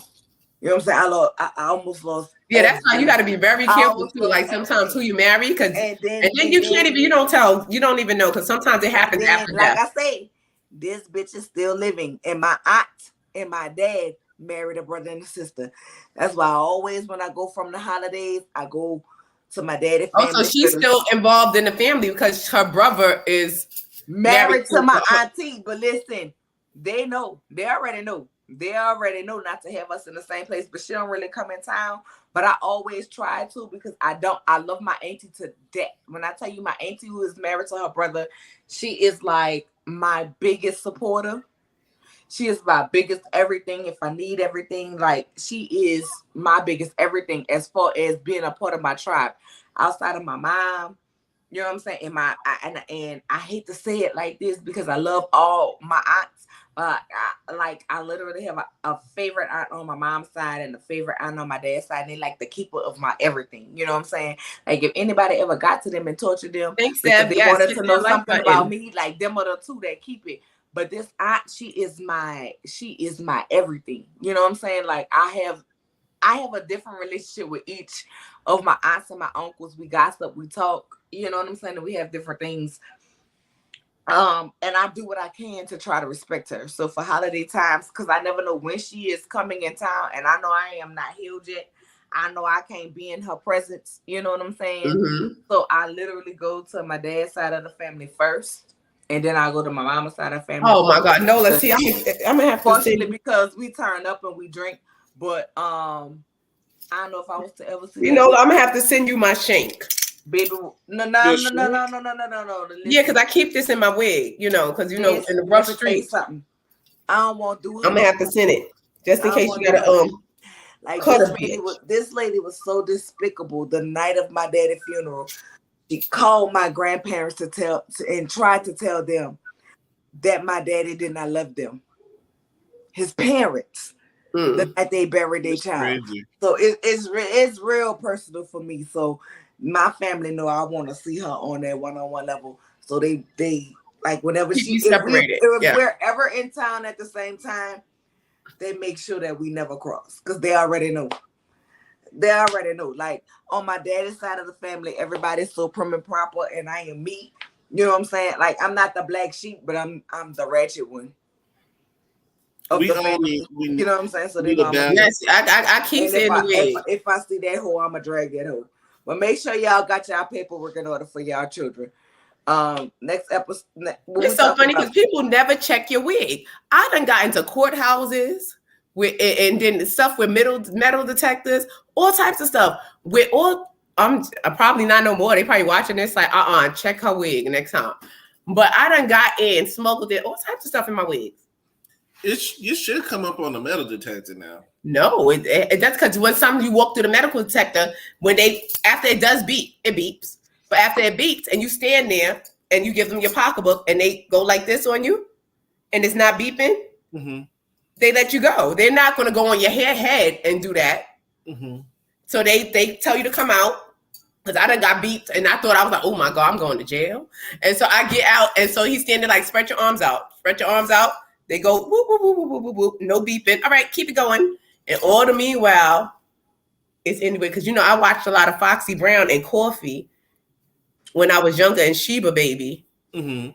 So you could put a nice little 22 right in there. Did anybody see the previews for the next week's episode? Yeah. But one thing I forgot to mention that I feel like we should, regarding Nia's comment about the baby shower. I just feel like if you're gonna say something like that, that's one thing. But if they call you out on it, you gotta own it. Don't backpedal and don't be looking, looking sad when they confront you and trying to, get mad at them for confronting you. Own it, and that's what I stand by. If I say something, even if I say it on my page or if I say it on a live, that's what I mean. Right, I said it. I said and I meant it. Because if I was her, it was funny. It was funny. I think it was funny. It was hilarious to me. And girl, that was. I say a lot of uncouth things. Like sometimes that was comedic genius. I'm having some premarital. What is it? She said out of wedlock baby. Out of wedlock food. And that out of wedlock food looks delicious. And it's extra funny that he gave her a promise ring. And she said it. See, I'm more upset about Duffy running and telling like a 2-year-old, I'm going to tell Rockstar. Like, what is he going to do? Like, I said, it was becoming a thing. So what are you going to do? Kick me out? Like, he kicked me out. But that's what he did. Kick them out. Yeah, like, you kicked me out. I've been kicked out of better places. Sir, bye. And I would have left because I said that was a nice party. That was a nice party. It was, but I said what I said. It was out of wedlock food. And the only thing I probably would add is that it was out of wedlock, delicious food. The food was out of wedlock, but the food was good. Who cares? I'm saying, but she said it was a joke, but she should have stood in it like, I said it. That's like me. I have 3 kids and never been married. I'm 30. I had my kids out of wedlock and I still find it funny. It's hilarious. No, I'm sorry. I can't. And here's the reason why I can't. At the end of the day, you can meet somebody that you love 100%. You know what I'm saying? You can meet somebody that you love 100%, but marriage may not be what you're looking for. Right. And so this is what I'm saying. So people, like, as far as women, like, that's their guilt. Like, you feel some type of way about you being out of wedlock. If you couldn't, but just leave it to you. I would have laughed. I would have laughed. Everybody feels a way. If that's the case, and God knows y'all don't take what I'm saying wrong, Don't take what I'm saying wrong, but I'm just saying, in going with what Mace the Wig said, if you feeling self-conscious about you being married, right? Then you internalize that on your own with you and your little bastard children, as the world will call but and she did. She said that she was out of wedlock. Like, I had my kids out of wedlock too. Okay, well then leave it and don't come your ass to my motherfucking event. She shouldn't have posted that about her. She knew what she was doing. It was rude, and she did know what she was doing. And she should have stood in it. Like, she was rude. What she should have done was apologize. You can still I'm with Rockstar. Security and escort them. Yeah, because that's all you gonna do was kick her out. Like, I would have kicked her out too if she said it. If it was like my baby shower and she said it, I would have kicked her out too. Yeah. But I was laughing later, like, because it's funny, like out of wedlock food, and then he hands her a promise ring. It was hilarious. He is a joke himself. He's a clown. He's a whole clown. He loves. But that out of wedlock food looked good. I don't care. It looks very delicious. But listen, in honor of K. Michelle, Shade, and Rockstar, I'm drinking peach Moscato tonight. Ooh, how is it? What kind of peach Moscato? It's good. It's so good. He does want the peach now. He wants to be center stage. He's always in the camera more than any of the boyfriends that I've seen so far on this show. On this particular season so far. Yeah, because he probably made her sign back up, like, go call Shawnee so you could get back on the show, because nobody want to see, Love and Flip Flop. I think that got canceled, right? And he's forcing Mickey Monday on us. And I just thought that was particularly lame. Mickey Monday cute. I just feel like he's lame. He's just lame to me. He might be, but he's still cute. Like, what does he do? I don't know. But he cute. I haven't heard. I don't even like pink meat. I like his hair is cute. Like, I can make a good little ponytail out there. Like, that could be a ponytail wig, and it's nice and thick. So are y'all killing me? Are y'all really just a sucker for good hair? No, I'm saying I like the hair because I want to cut it off and use it. I want to cut it off and use it. I like my meat well done. I don't care too much about the hair, not unless it can go on my head. What's her name? Angie Stone. I am very Angie Stone. And he couldn't have that hair with me. Like, then that's how I had to have my husband cut his dreads. My husband had dreadlocks, but he had to cut him because once you maintain your hair more than I maintain my hair, and you got to get it it's annoying to me. Like, he was there. He was there. He was talking with Nia. I think that's the one that's crushing on him super bad, and it also seems like she likes him more than he likes her. Yeah, because he seemed uninterested. Like, what? We supposed to go on a date with him. You should never ask a man on a first date. Well, I don't think so. I mean, listen. I don't know. I guess maybe I'm different. I think maybe if you feeling it, I don't know. Because I kind of feel like if a man wants you, he'll let you go. Don't seem like he's into her. But I kind of feel like, you're going to be into her to get a couple of more scenes. Maybe so. I guess not. If he on here pretending. I guess not if he on here. I don't think so. Like, yeah, that was the name of the girl, the slick girl, the model. Yeah, the one that was modeling for Rihanna. But he wasn't really. Yeah. He wasn't and really. And she did a couple of commercials at the time, because wasn't he with somebody else on a show? And they ended up throwing bread. Was it Bianca Bonnie or something like that? Maybe no, that was the other one. Wasn't that? That was DJ. That was a DJ. I don't know. Child. That was DJ Drewski. Oh, you're right. I'm mixing them up. I'm sorry.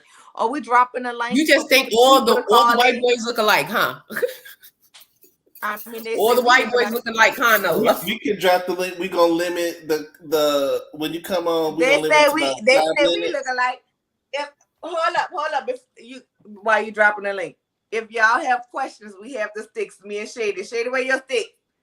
They just went right here. I got the cards. Yeah, May's got the cards and me and Shady got the sticks. If y'all want to come in, call them now for your free Tedder Carter reading. Matt. Right, these are a basketball wives reading. We need to know, is Jennifer going to really get involved with that man? We're going to know, was the out of wedlock food good? Was it delicious? Did I tell y'all about my story with Madam Cleo while people hitting that link? Was she real? Listen, I don't know if Madam Cleo was for real. Mom, I tell y'all, me and my cousins had called Madam Cleo, right? And then, they tell you your first 5 minutes free. but they leave you on hold for about 7 minutes. So now you done ran up your mama bill. Then I'm paid the $199, right? So we on there. So when they call, they like, what's your name?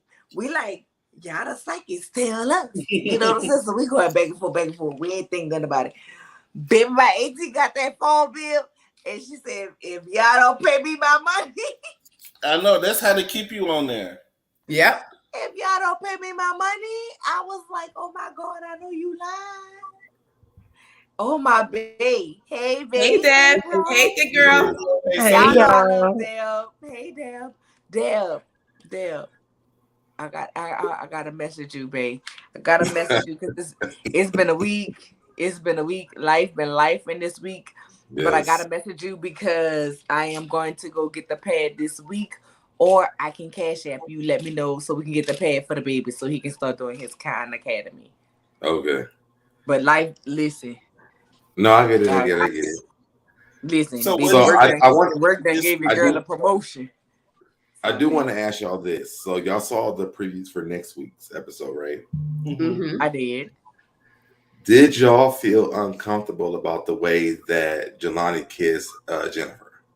I think they were both awkward. I think it just felt awkward. It felt like not warranted. I don't feel like he's kissing women like that. That's just my own personal problem. Jennifer like that. You know what they said about Jennifer, right? You know what they said about Jennifer. They said the breath. They said she dragged Jennifer breath stank. But he sat there the entire time talking to her, so he know what her breath smelled like before that. He chose to go on a date. Different when you in somebody's face. And then they have a cocktail, so it probably was like, No, he was in her. They was in each other's faces, so he could smell it. It was bad. I think it was just awkward. I don't think it was her breath. I don't think that's necessarily saying that he doesn't date women. I just think that it was just awkward. I wasn't saying they don't date women. I'm just saying because to me, honestly, who I'm gonna go off of when it comes to Jennifer's breath is Evelyn, and Evelyn has never said that. She's been her friend for over 20 years. That's true because even in their arguments, she would have definitely read Jennifer her breath. She would have said her breath stink. Yeah, she would have definitely done that. She didn't defend her though when they was talking about her. So Zell stinks, so that he just was deflecting. What they said it like Evelyn, and Evelyn sat there and smiled.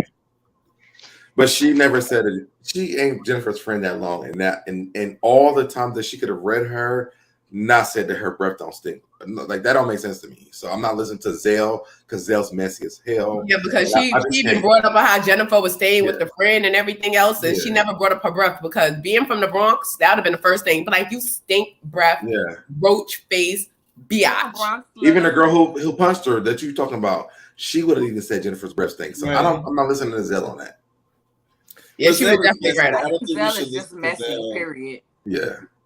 I don't subscribe to Zell, period. But I was watching, I was like, man, it seems very awkward. I know y'all were talking about their date, and I was like, man, it don't feel like they're literally like they're connecting for real. And they connected on the dolls. I'm like, it looks forced. It really looks forced, and it looks awkward. And y'all know I'll be talking to them during the stuff that's going on. So they were asking Jennifer, they was like, how does things go? How are things going with you and Jelani? And she said, stay tuned. So I'm like, that don't sound good to me. It is not going nowhere. It's not going to go nowhere with nobody for Jen. It's till Jen lets go of her expectations of what she wants in certain things. Because, like, girl, you're getting up there in age. Not for her to just settle and get, because she deserves what she wants and the best.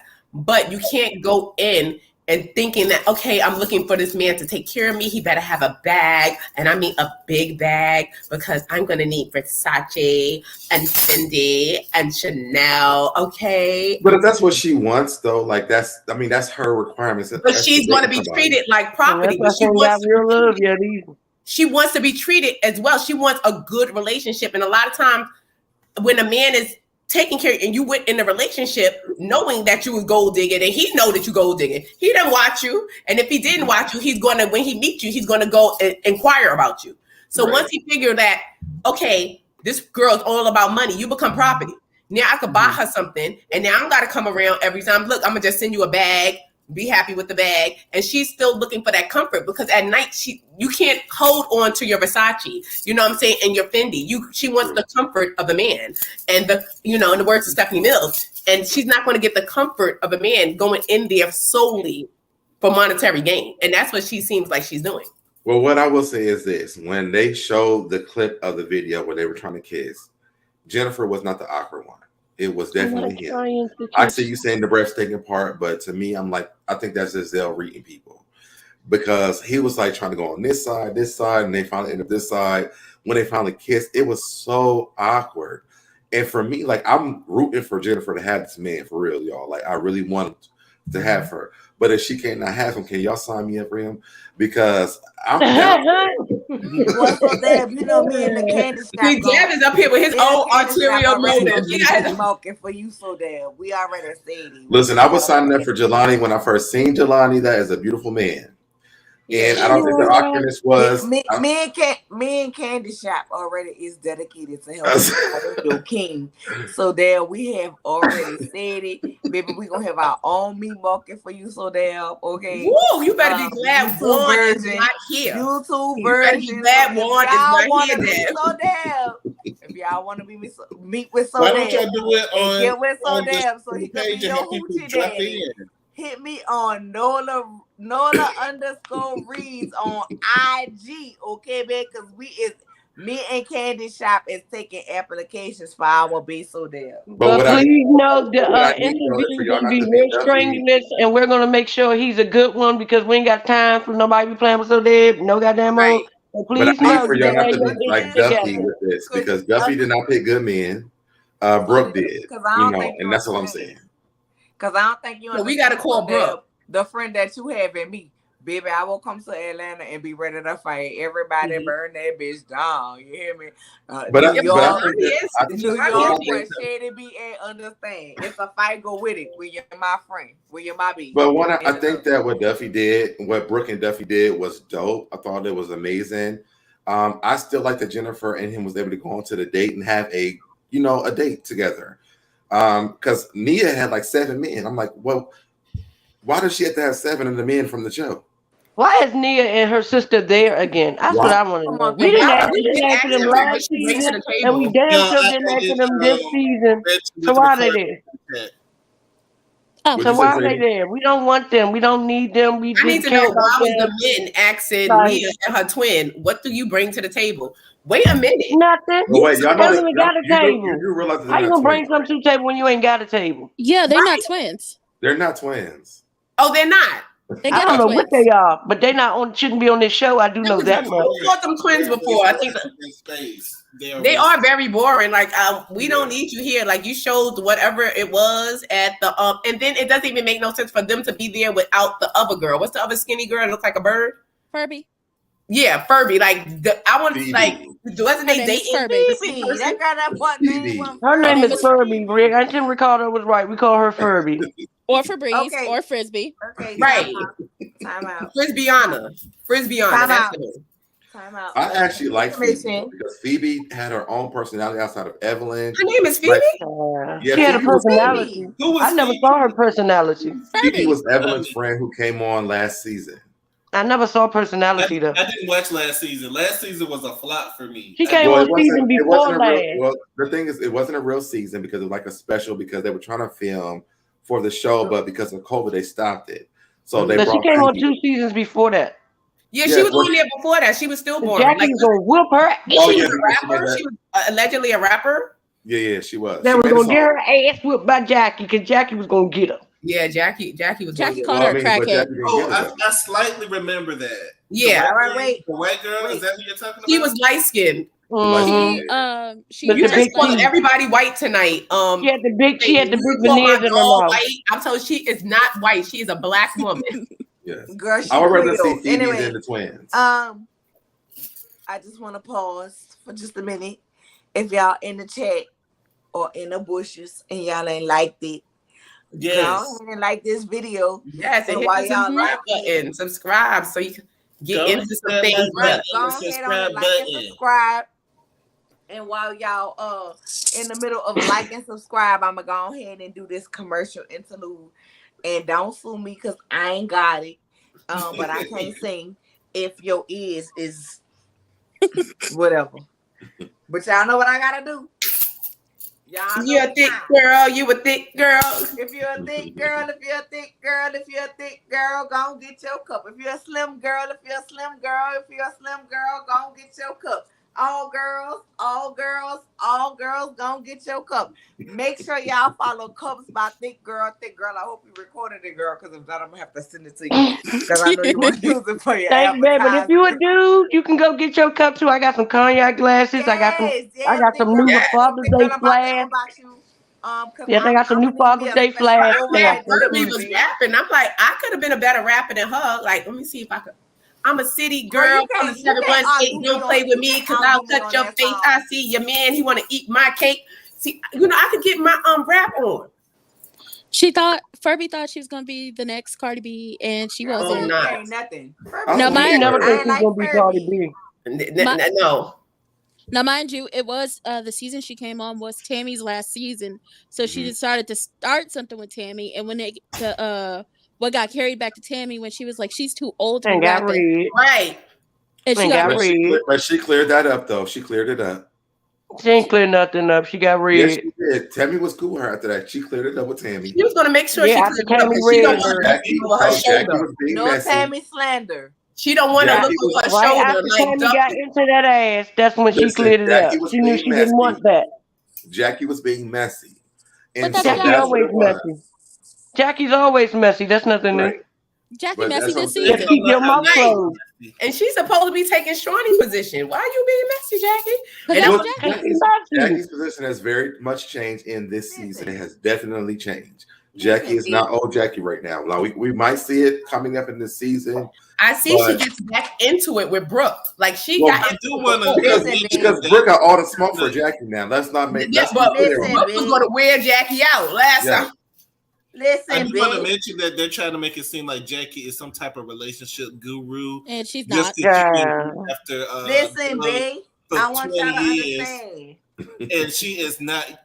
Just because someone gets married every year does not mean that they have the perfect relationship. Like they have a perfect relationship because they'll never see each other. If you don't never see each other, you don't have a perfect relationship too. Doug is a saint. But also hear this.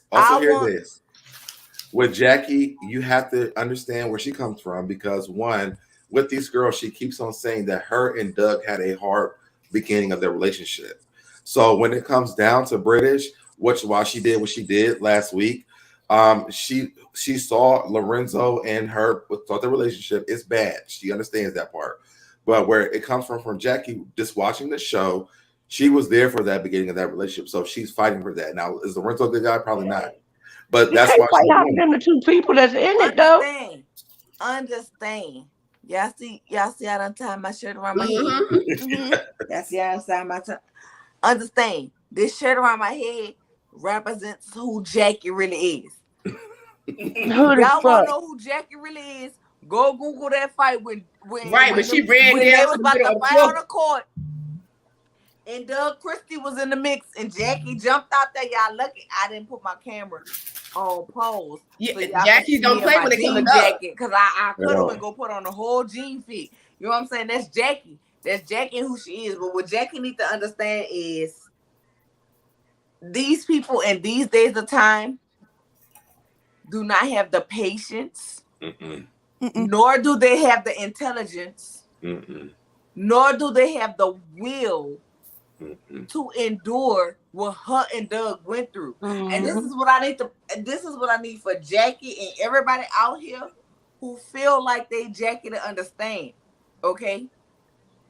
You are not a relationship guru because you've been in your relationship 10 years. Right. 15 years, 20 years, 30 years, 50 years. You are a guru in your relationship.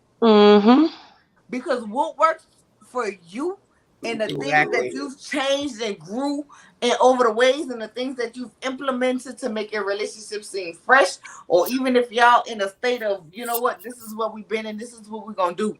That works for your relationship. It doesn't necessarily work for my relationship. And Jackie needs to mind her motherfucking business. And she does. Yes, she does. First of all, and I feel like this. When British came to her house and talk to her after she saw what that man said up there and said, talking about I raised you, I this, that, and third. Right. She should have been at the damn door apologizing. Exactly. But she did though. Wait, she did though. She did though.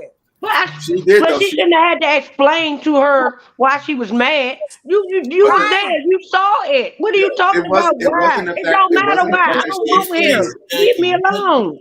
You have to explain to Jackie. It wasn't. No, I want to explain to Jackie. Even though I think that British wants Jackie heard. Jackie don't need to explain to her. Thicker, you got to watch the full episode because the thing is this. What I'm saying. What I feel that British give Jackie is the same thing she gave the girls when they was getting their nails done. Y'all, I'm gonna love this boy for the rest of my life. I love this man, but right now I don't want to be with him. Right now, it's a different. Yeah, she keeps saying right now, like, girl, right, shut and up. I still think she wants him personally. I wouldn't be up in her business trying to get them together. But if I'm not right now, leave me alone right now and come back later on and bring him back to me because I don't want him right now. Jackie doesn't really. But she didn't say that to Jackie though. Let me say this, because I am a woman to this day who love her children daddy dirty draws. Mm-hmm. Okay. We talking about to this day. But is that for us? No, that's not what's for us. Yeah, because I'll be the bitch. But at the end of the day, if something happened to him, I'm going to get up and run. Listen. And I'm going to make sure it's good. And see, that is just great. So difficult for me. Vice versa. But at the end of the day, when you're not in that space right now, you not in that space. That's like a difficult thing for me. Like once I break up with you, don't do this. It's over. Like it's my friend, you rock with me. You rock with me till the wheels fall off. A bitch, fuck you. Right. Make sure that you cut everybody off. Make you are a different breed. Right now, I'm not. Yeah, like yes, British loves her baby daddy. Right. Yes, British wants to be with her baby daddy. But right now, today. British has grown from where they were, and he's still the same place he was 10 years ago. So until he catches up to where she at right now, this is not the thing. This is not the place. Exactly. Leave me alone. British is in a place of I love you, but we are not in the same place. Therefore, we are not good for each other. Therefore, we cannot do it. And so, Jackie, leave me alone. And I respect it, and everybody else around there needs to respect it. And at the end of the day, regardless of what this man came and told Jackie, if British was her friend, Jackie knows better. Doing that, yeah, Jackie definitely knows better. Then Jackie should have done it because listen, I've been in that place. But she didn't tell her that first, though. Best friend, one of my best friends. She didn't tell her that first. Listen to me. Me and one of my we don't know what she told him. She felt like her husband was doing some shit, right? I said, girl, we gonna spy. I went rented a whole another different car with the tinted windows because he knew my car. We followed around. We went around, whatever. We got her marriage license because we found the whole apartment building he was going to. See, you're the friend that I need because that's what I do. Okay. We went there with her wedding marriage license. Like, oh, listen, he ain't been answering the phone. We need to do a wellness check. The people let us in, baby. He had a whole nother apartment. You done did a Rashida. Whole nother Rashida. Whole nother family. So I told her, I said, well, bitch, what you gonna do? Because I'm not that friend that's gonna tell you leave your man, because that ain't my motherfucking place to tell you leave your man. So she said, friend, what you think I should do? Because I don't want to leave him. I said, well, bitch, cheat back. Right? I'm just being honest with y'all. I told the bitch cheat back. So she told him cheat me back. She took me to my very first doctor's appointment, pregnant with my first baby. We on the elevator. He was like, yeah, you know what I'm saying? You with your friend at the doctor's appointment, but our son over here, right? He ran it down to her, baby. He had done followed her, Baby, long story short, that man had called me and said, Sister Christian, oh, now we be in church, folk? Now we be in church, folk? Sister Christian, you know, if I ain't doing right, and I told that man straight up, I say, first of all, I'm her friend, I'm not yours. I'm gonna take her secret to the end of the grave, and we already know what you're doing. He said, well, you know, I'm gonna take her to court and do this. I said, that's fine. You can do that because my friend wasn't bold. I was bold. I said, you can do that, but understand, we got the lease you got with this bitch name. You got a whole nother baby. You got this, you got that, you got this, you got that, and you did not allow her to work. Because I was her manager prior to us becoming friends, and she had to cancel all the time because you would never come home. in time to take care of your kid. So understand, and get we that got money. you by the ball. And I right, he'd have been screwed because you wouldn't have to give that alimony. I was that friend that was gonna go there with her, but you have to make sure you have all your you know what I'm saying, your P's. Your teeth crossed. Your eyes. You know, you're acting like Miss Cartwright from what's that movie? The Tyler Perry movie. But you know Miss Cartwright, when she said the balls in your court. After dealing with that, they didn't get a divorce then. But they did end up getting a divorce. That was gonna happen by the story. We knew that was gonna happen. But they should have never been married because she was young when she got pregnant and her parents was in church. This was the church so they man, right? Forced them to get married, you know what I'm saying, type of thing. Yeah, but they are the best of friends now, and we are all the best of friends now, and we don't have anything, you know, to say or nothing about that. But you just gotta that is great. But like when people could get over stuff like that, you gotta do what works. You gotta do. I hold the grudge like the bone. I don't get over it. People are not honest. Nope. People are not honest. Like, listen, I'm gonna tell anybody out there right now. Yes, Nola is single. You feel me? Yes, I am single. If anybody want to holler at me, I'm single. We're gonna pull up in my dating Nola. But guess what? It's a very strenuous goddamn application process, so don't come over here with no bull crap. Pull up in my driveway. You really can't pull up in my driveway, and it's not because of. Well, somebody hooked me up with Queen Latifah. Tell her I don't mind being. You got a whole husband. I don't mind being the side chick. Like me, so there. Okay. But I'll be the side chick.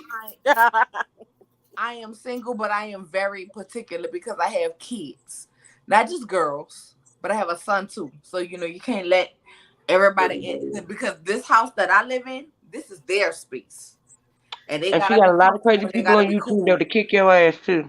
And because my kids will listen. My son is 9 years old, and he already be swelling up, and he already like, Mama. Child, my son told my daughter boyfriend, if you hurt my sister, I'm gonna be in your dreams like raw. So don't hurt my sister. Listen, me and Sodeb was on the phone one night. I didn't even tell Sodeb this. Me and Sodeb on the phone one night, and I'm like, yeah, when I come to Atlanta, I'm gonna see you. And my son know they go to because my kids go by my mom for the whole month of July for the summer. Because my mom is crazy, girl. My mama be trying to sue me for grandparents' rights and shit. You know what I'm saying? So I got to make sure she get her time. So I'm like, when they come, I'll come out there because, you know, me and Sodeb have been talking about Lincoln or whatever. So I'm like, well, Mama, I just go ahead and bring them all out there because I got some, you know, some meetings and stuff and some things I need to do, you know, up out there. And Sodeb, I actually want to talk to you because I have a friend who do movies and stuff out there, and I want to link you with him. Okay. Right? Him and his wife do movies. But my baby, like he heard me talking to Sodeb. He like, Mom, who is that? I'm like, oh, that's Sodeb. The YouTuber. And he like, oh, well, if he ever come to Houston, I'm gonna check him. But you probably like, oh, you over there laughing? I got four. I got 4 boys. I have 4 boys. Just imagine that times 4. I'm like, son, that's my bro. You know what I'm saying? That's my bro. It's not like that. You know what I'm saying? Type thing. But my kids know, like, I'm going to protect home first. So if I tell you, you know, that's my bro, that's my sis. You know what I'm saying? Like, they don't feel no type of way. Just imagine that times 4. I got 4 boys. They are on my last damn nerve. They got this thing more than I got it. Goddamn. Shoot, you may not be dating nobody because they gonna get around try to jump them. But going back to the show, exactly. what I was saying was this: when it comes down to British and Jackie's relationship, I think that British, because she was honest on this last episode, it made more sense to me because me and my ex have a great relationship. And we do have our problems, whatever, but my friends always know that I'm not going back there. Like, they know that for a fact. So to me, I don't feel like it was known to Jackie that this is not it. I don't think they're real friends. Right. No, I think if it's a, let me say this, if it's a friend, sometimes your friends do want to see you win. So they will fight for that. But once you make it, but also, she saw if that was her real friend, and she saw the things that man put her through, she wouldn't want her in there either. But no matter how much you bet somebody, don't mean it's good for you. Girl, you know I love you, but I'm a side with Sodeb because sometimes even in our friendships, because we may feel a certain type of way about somebody, and we know we are tired at the moment, but we are not tired forever. Right. You will leave certain things out, and that's. But if you know your friend, you know she's tired right now. But she just said that, girl, that she doesn't with him right now. So that means she's not. Right now. So therefore, right now was not the time for you to invite him to that meat market. Right now, when the meat market happened. But Jackie wasn't there for that though. Jackie wasn't there for that. Said that the girl until. But Jackie was there for the relationship. So what Jackie is going on it is about what she's seen. What she's seen. What she know? Yeah, and she seen that man treat her like shit. No, she saw that man treat her good. She said that. Well, she's not a whole friend then because they broke up for a reason. Right. And what you saying on Readzzz, what you said? They did break up for a reason. So if therefore we were there that whole time, you wouldn't want your friend to be with that right now. No, so therefore she's not a whole friend. She's a part-time friend. You gotta hear what she's saying out there, girl, because it's real. It's real. Let's be real, thinking you know you my sis. Yes. You know you my sister, and you know I love you. I love you too. But at the end of the day, and you know I love both of y'all. But times when I'm mad with this motherfucker. Yes. And I might come to you, I might come to Mace, I might come to Shady, I might come with Rand, I might come with So Damn. I'm gonna drag this nigga through the mud, but I still love this motherfucker. I don't we all done been there. British is listen, British. She's not done still with in love with that man. She is. Yeah, but it shows that she's. I think she's not. But right now, she's not liking him. So if he was her real friend, she would have knew that. British should keep people out of her relationship. Right. Stop talking about your man. You don't have to put Jackie in your relationship, though. Jackie puts herself in places. Jackie just learned how to back. I hope she stayed and back off. British that man bought that shit to Jackie for Jackie to feel like she could have a place. Because that's what they didn't. That's what they did not show on the show. Because she said that she had talked to that man, and that man said he loves her. Now he got on that show and said something different. But when she talked to him, he said something different to her. She knows what her friend still loves that man. Whether she said it to Jackie on the show, but they might have cut it out, but they still love each other. You can tell they do, that. but you also know when a man is for your friend. Wait. So you cannot blame Jackie for doing what she did because she's like, yes, I can. Don't come to the meat market looking for another man because y'all both are expressing that y'all love each other. There has to be some moment where he said that and she said that to her too.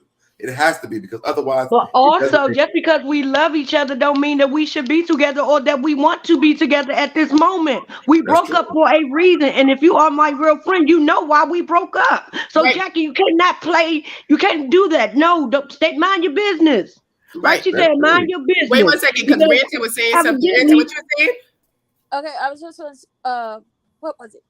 It was when British got to the meat market and they was all standing around, and Jackie's like, oh, is anybody on this? Okay, so we gonna drink. And she basically let them know, hey, there's this lady in my DM saying that, you know, they were in a common law relationship, marriage in California. And if y'all don't know, if you don't live in California, California is a palimony state. So after a certain amount of time, just like the lady was saying, we have finances intertwined. We have insurance intertwined. We were not married legally by law.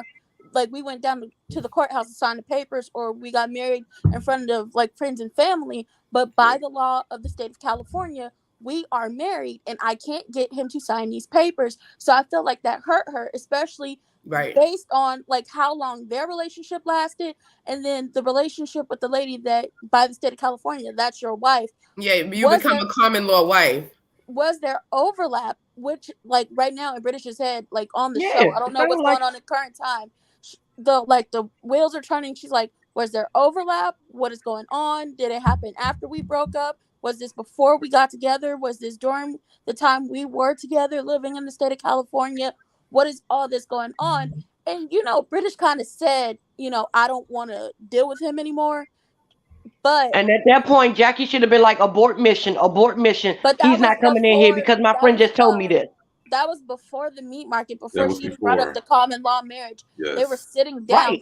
And that's why Jackie should have told him to go home. She's not in the space right now. He told him at the meat market about it. But Jackie, and that was before he came into the meat market. So Jackie should have went out the door and been like, British I don't think you should come out here. The girl, British told him at the meat market about that. Exactly. Yeah, she told them. And that was before Lorenzo came out of the thing. No. That was she told them at the beginning of the meat market. Lorenzo did not come out to the middle of the meat market, so Jackie should have took her ass in the hallway and said, "I don't think you should stay, bruh. I don't think he's feeling you right now." Still come? But Jackie's whole thing is she didn't But believe that way it would have been off of me. Because I'd have been like, I told him to leave. I told him to leave. No, he couldn't do it. He wouldn't do that. No, if we're gonna do it, he was still gonna go. Yeah, he was still gonna go. He was still gonna. Yeah, he would have came, but I'd have been off the hook because I told this nigga to leave. Once I found out that you wasn't feeling it right now, it's my duty as your friend to save you embarrassment and save you heartache. No. Yes. But as a friend, I'm staying out of your relationships. Period. I'm not gonna be. Listen. I'm gonna stay out of my friends' personal opinion versus what's going on the show, right? So I'm gonna give you personal opinion. Personal opinion. I'm gonna stay out of my friend's relationship regardless because it ain't my business. I am just your sounding board for you to come and vent. Right? I never tell my friends to leave. I will be honest. I'm gonna tell my friends to cheat back if they don't want to leave. You want to tell them use their coochie as a weapon? Use your coochie as a weapon. You gotta tell me that. I'm gonna do it. And bitch, I'm an alibi. Just tell me where you supposed to be. Tell me where you supposed to be at that night, bitch, and we gonna do it. And we was there. I done been the person that done took pictures with my cousins, right? We done took pictures in front of Harris Casino, inside the Harris Casino, and all that. Like we was gambling, baby, and we posted it at different times of the night to make it seem like we was together. So you know what I'm saying? I can't be mad at that. You know what I'm saying? I'm an alibi. But at the end of the day, when it come down to my friends, and there's a difference between friends and associates, right? Because I will tell associates a certain thing, and I will tell friends a certain thing. And I will say this because it was something, and I really hate to say it. I really hate to say it because I'm really embarrassed by it that I went through with my friends. So I have two best friends in my whole life. One I've been friends with since 4th grade. If my mama can find a tape, and it's on a VHS tape because I grew up in the 80s. I'm an 84 baby. I have one friend we've been friends since pre-K. My mama got us on, tape. That's back in the day when you ended school and y'all did the little program and did the little dances, whatever, right? And then my other best friend, I didn't make friends with since I was 10. So I knew my friend that I was friends with since 4. I can say certain things to her and it was okay, cool. And my friends that I was friends with since 10, I knew she felt certain type of way about certain type of people that I deal with. So like, even though I was really, really, really, really close to her, right? I kind of changed certain scenarios just because I wanted her opinion on how to handle it. But I knew because she was biased, because she didn't like certain people, her answer would be different. You know what I'm saying? And then like they became friends because I was their mutual friend and they got to talking about different things. And it was like, oh, okay, well, she said this to me and she said this to me. And it made me look like I was a liar, which I wasn't a liar. It was just that my friend that I was closer to and I didn't give, and that I knew I would get no judgment by. Because everyone's a different individuals. You got to handle my friend that I knew I would get no judgment by. I was like, girl, blah, blah, blah, blah, blah, blah, blah, blah, blah. Versus my friend I knew I would get judgment from. I kind of I skirted around some issues. Yeah. And it made me look like I was the bad person when I really wasn't the bad person. It was just, I wanted your opinion. I wanted your honest opinion. But I knew if I would have gave you everything A, B, C, and D, your opinion would have been biased because you felt about A and B. You know what I'm saying? So it's a difference. It's a difference in when you love someone, and I'm just being honest because I've been through it.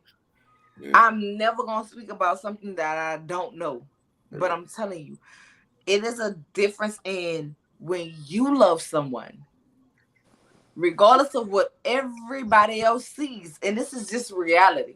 I'm about to say because that's you are in love with someone, you see them for their potential, you see them for what they can do, you see them for what they are gonna be, you see them for what how you they want love them you. to be. Because one thing about it, when it's just you and them, don't nobody know how that person loves you. Don't nobody know how that person pours into you or how you pours into them. But everybody on the outside want to judge whether they be the people for you or the people for them. Everybody want to judge at what y'all can't do for each other. But when y'all laying down or when y'all talking and it's just you and that person, and they're pouring into you and you're pouring into them, there's nothing unmistakable for that. But I think that's what makes Jackie. There's a big difference between having an opinion and then acting on it. Because friends also on your friends too. Because that's why. When to speak. I'm not going to call my friend's ex-boyfriend and say, "Hey, meet us here because she's here," and meet. I'm not going to do that. Now we may have. I may tell you we get back together. I like you together. Get back together, make it work. But I'm not going to. If your friend is showing you that though, that's different because. And that's what I'm saying about Jackie. And this, like, Jackie do all the wrong shit in the world. I can agree with that. But when it comes down to this part right here, to me, I feel like what Jackie has seen is the love that they had in the beginning. I feel like she's seen everything in between. And yes, but she missed wait. Everybody be quiet. This coming right here. Moments with Vivacious. 8 moments with Vivacious. I need y'all to go follow that. Hey, Mama Nola. That's Mama Nola. And Mama, I told you they call y'all Mama Nola. Yes. I already follow her. Okay. That is Mama Nola. That is Mama Nola. Although she is Moments with Vivacious, let me say this. Mama Nola is going to tell y'all how to vote. Mama Nola is going to give y'all everything that you need to know as far as world history, politics, and everything. Don't expect that's my realm. I love the politics. I gotta get over there. Do not expect Mama Nola to be dragging and reading. That's not what she do. That's what I do. She feeds your soul. Cause I was over there. We're gonna do Mama Nola and Mama, you see So Deb at the bottom of this corner. So Deb, raise your hand. That's your new son. That's your new son, Mama. I'm coming to Atlanta. You know, we already talked about me coming to Atlanta, me and the kids, is we would do, because I already told everybody you had told me you was gonna sue me for grandparents' rights. But So Deb is your new son. I need you to take care of him, cook for him, give him some good old gumbo. Ooh. And when I come to Orleans, why you want to say that shit? Atlanta, when I come to Atlanta, I'm about to go downtown, get on the Chinese bus to Atlanta. Because So Deb, I gotta talk to my mama, y'all be quiet. Because So Deb have been very nice to me, and he's been very inviting to your daughter. And you know how you are about people who are with me, and you more friendly with people than I am. But So Deb has just been everything to me and everything nice to me. And so, Mama, I want you to take care of him out there. You know what I'm saying? Cook him some gumbo. Girl, cook him some stuffed peppers. I know you got all the food, Mama. Take care of So Deb. That's him in the red hat. Yeah, if you know So Deb and you don't love So Deb, something wrong with you. Look what she said. Hi, son. Hi, son. Yes, sweetheart, Mama. So take care of it, Mama. And then when I come out there, he's gonna come to the house. We're gonna cook something good. I'm gonna make the crawfish bread.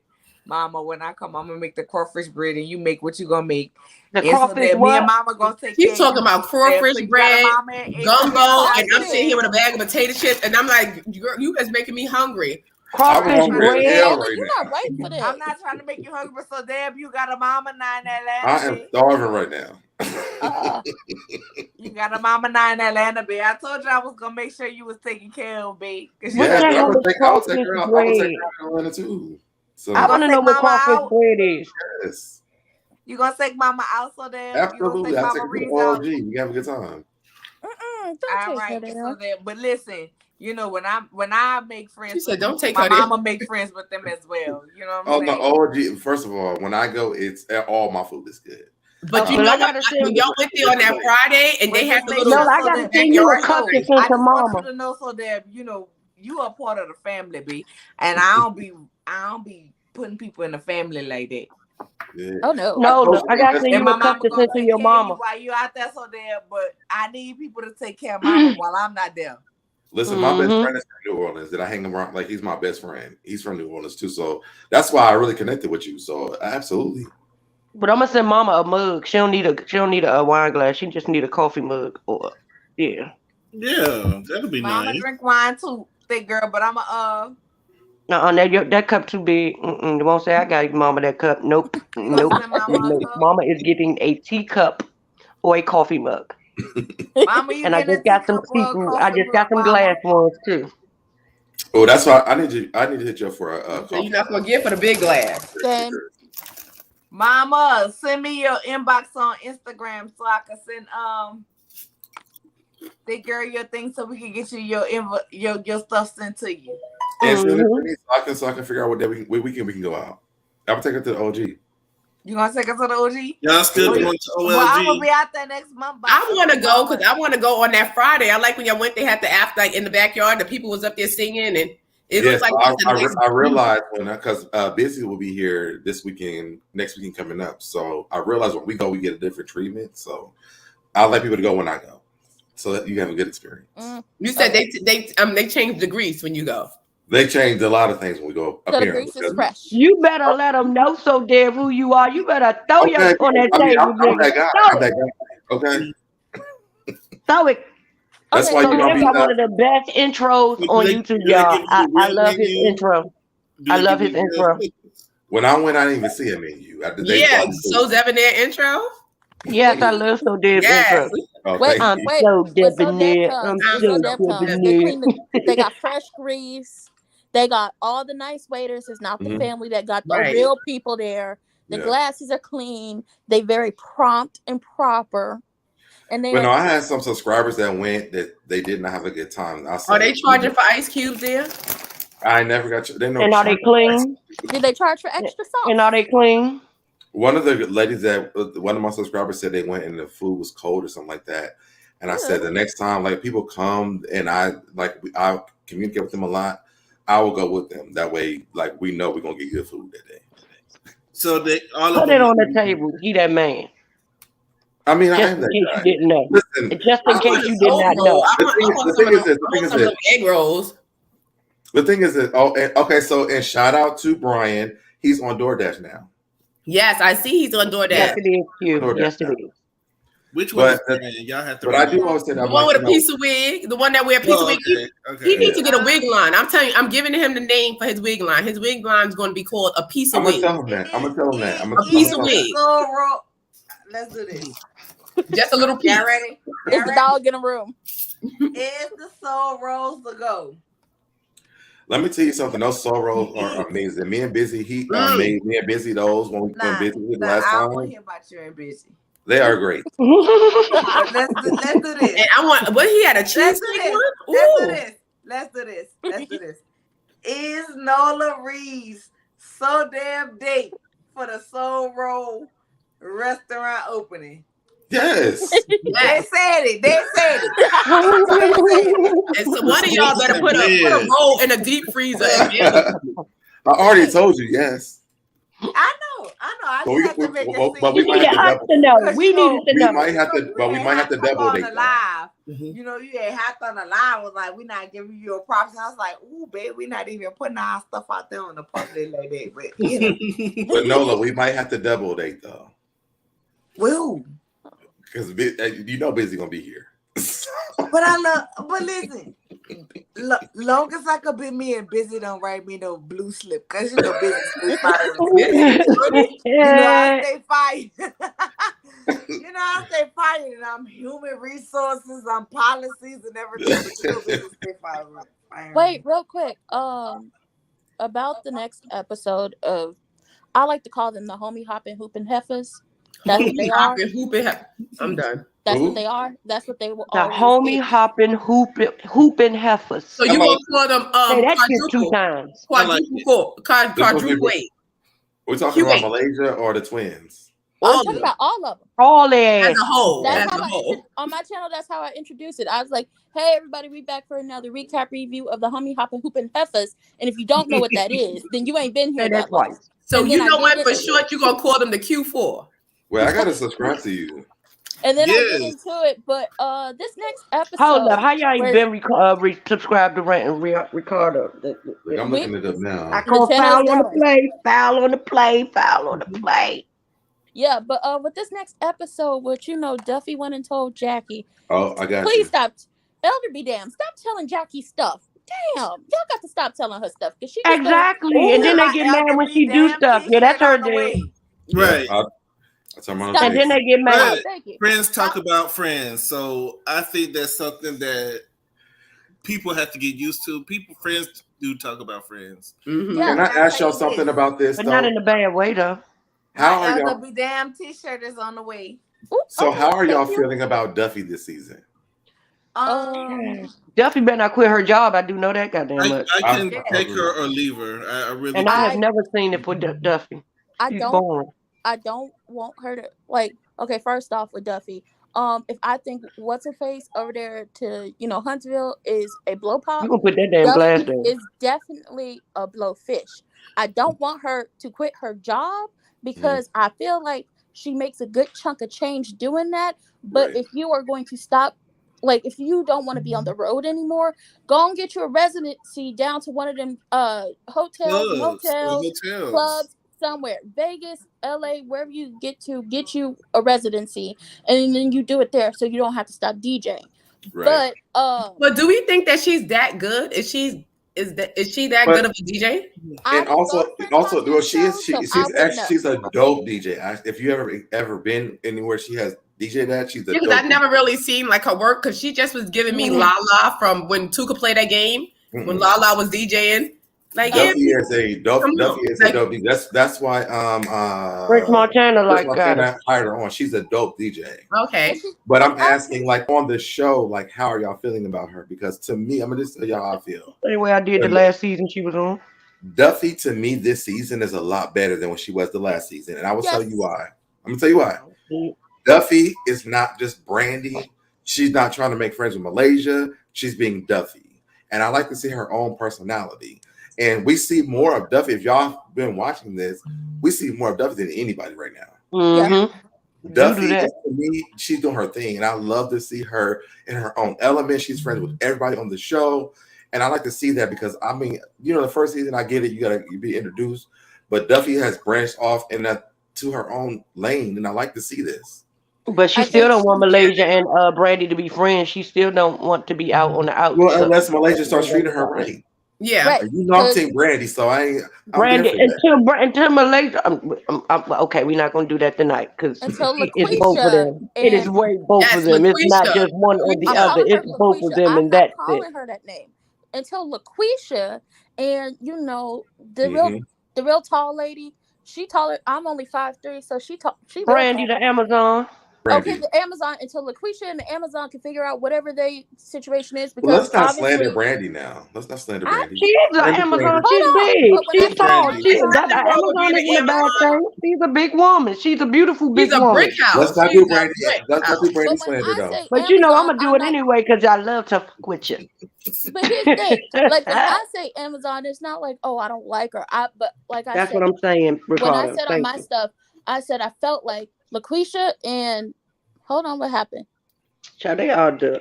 Am I still there? Single black female. Oh, child, the crunchy. Oh, the. Can you zoom in on the edges? Why do you put the crunchy weed? No. Can you zoom in on the edges? The things is crunchy. No.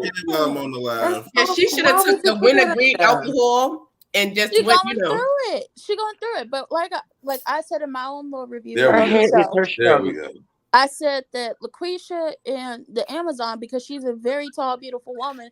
I said they were mean girls. Well, I call her a glamour. And I don't think two mean girls can stay friends forever. I don't think they was gonna ever be friends forever because they like to be. I'm gonna have nightmares tonight. Yeah, so they were gonna turn on each other eventually. I'm shocked. I'm looking at wow. Well, when your edges start to look like this, when you were friends with me, and we were both mean girls at the same time.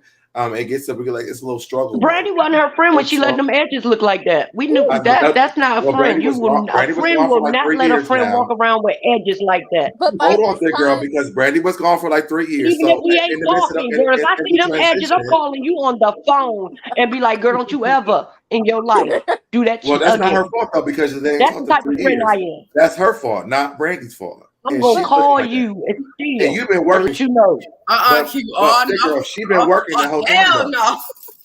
We don't even know what the color of those edges are. Like she's been working this whole time though. Well, yeah, Brandy's been working. I don't care. I'm talking about Malaysia. I'm talking about Malaysia. Friends don't let friends have edges like that.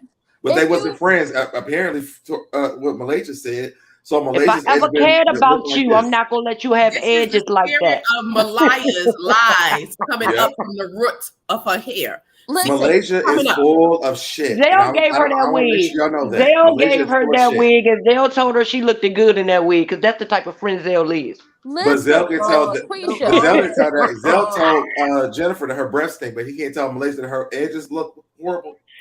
He's a bad friend. He's a bad friend. That's what I'm trying to tell you. If you let your friend walk around like that, you are not a friend. Give me what Rantan was saying something.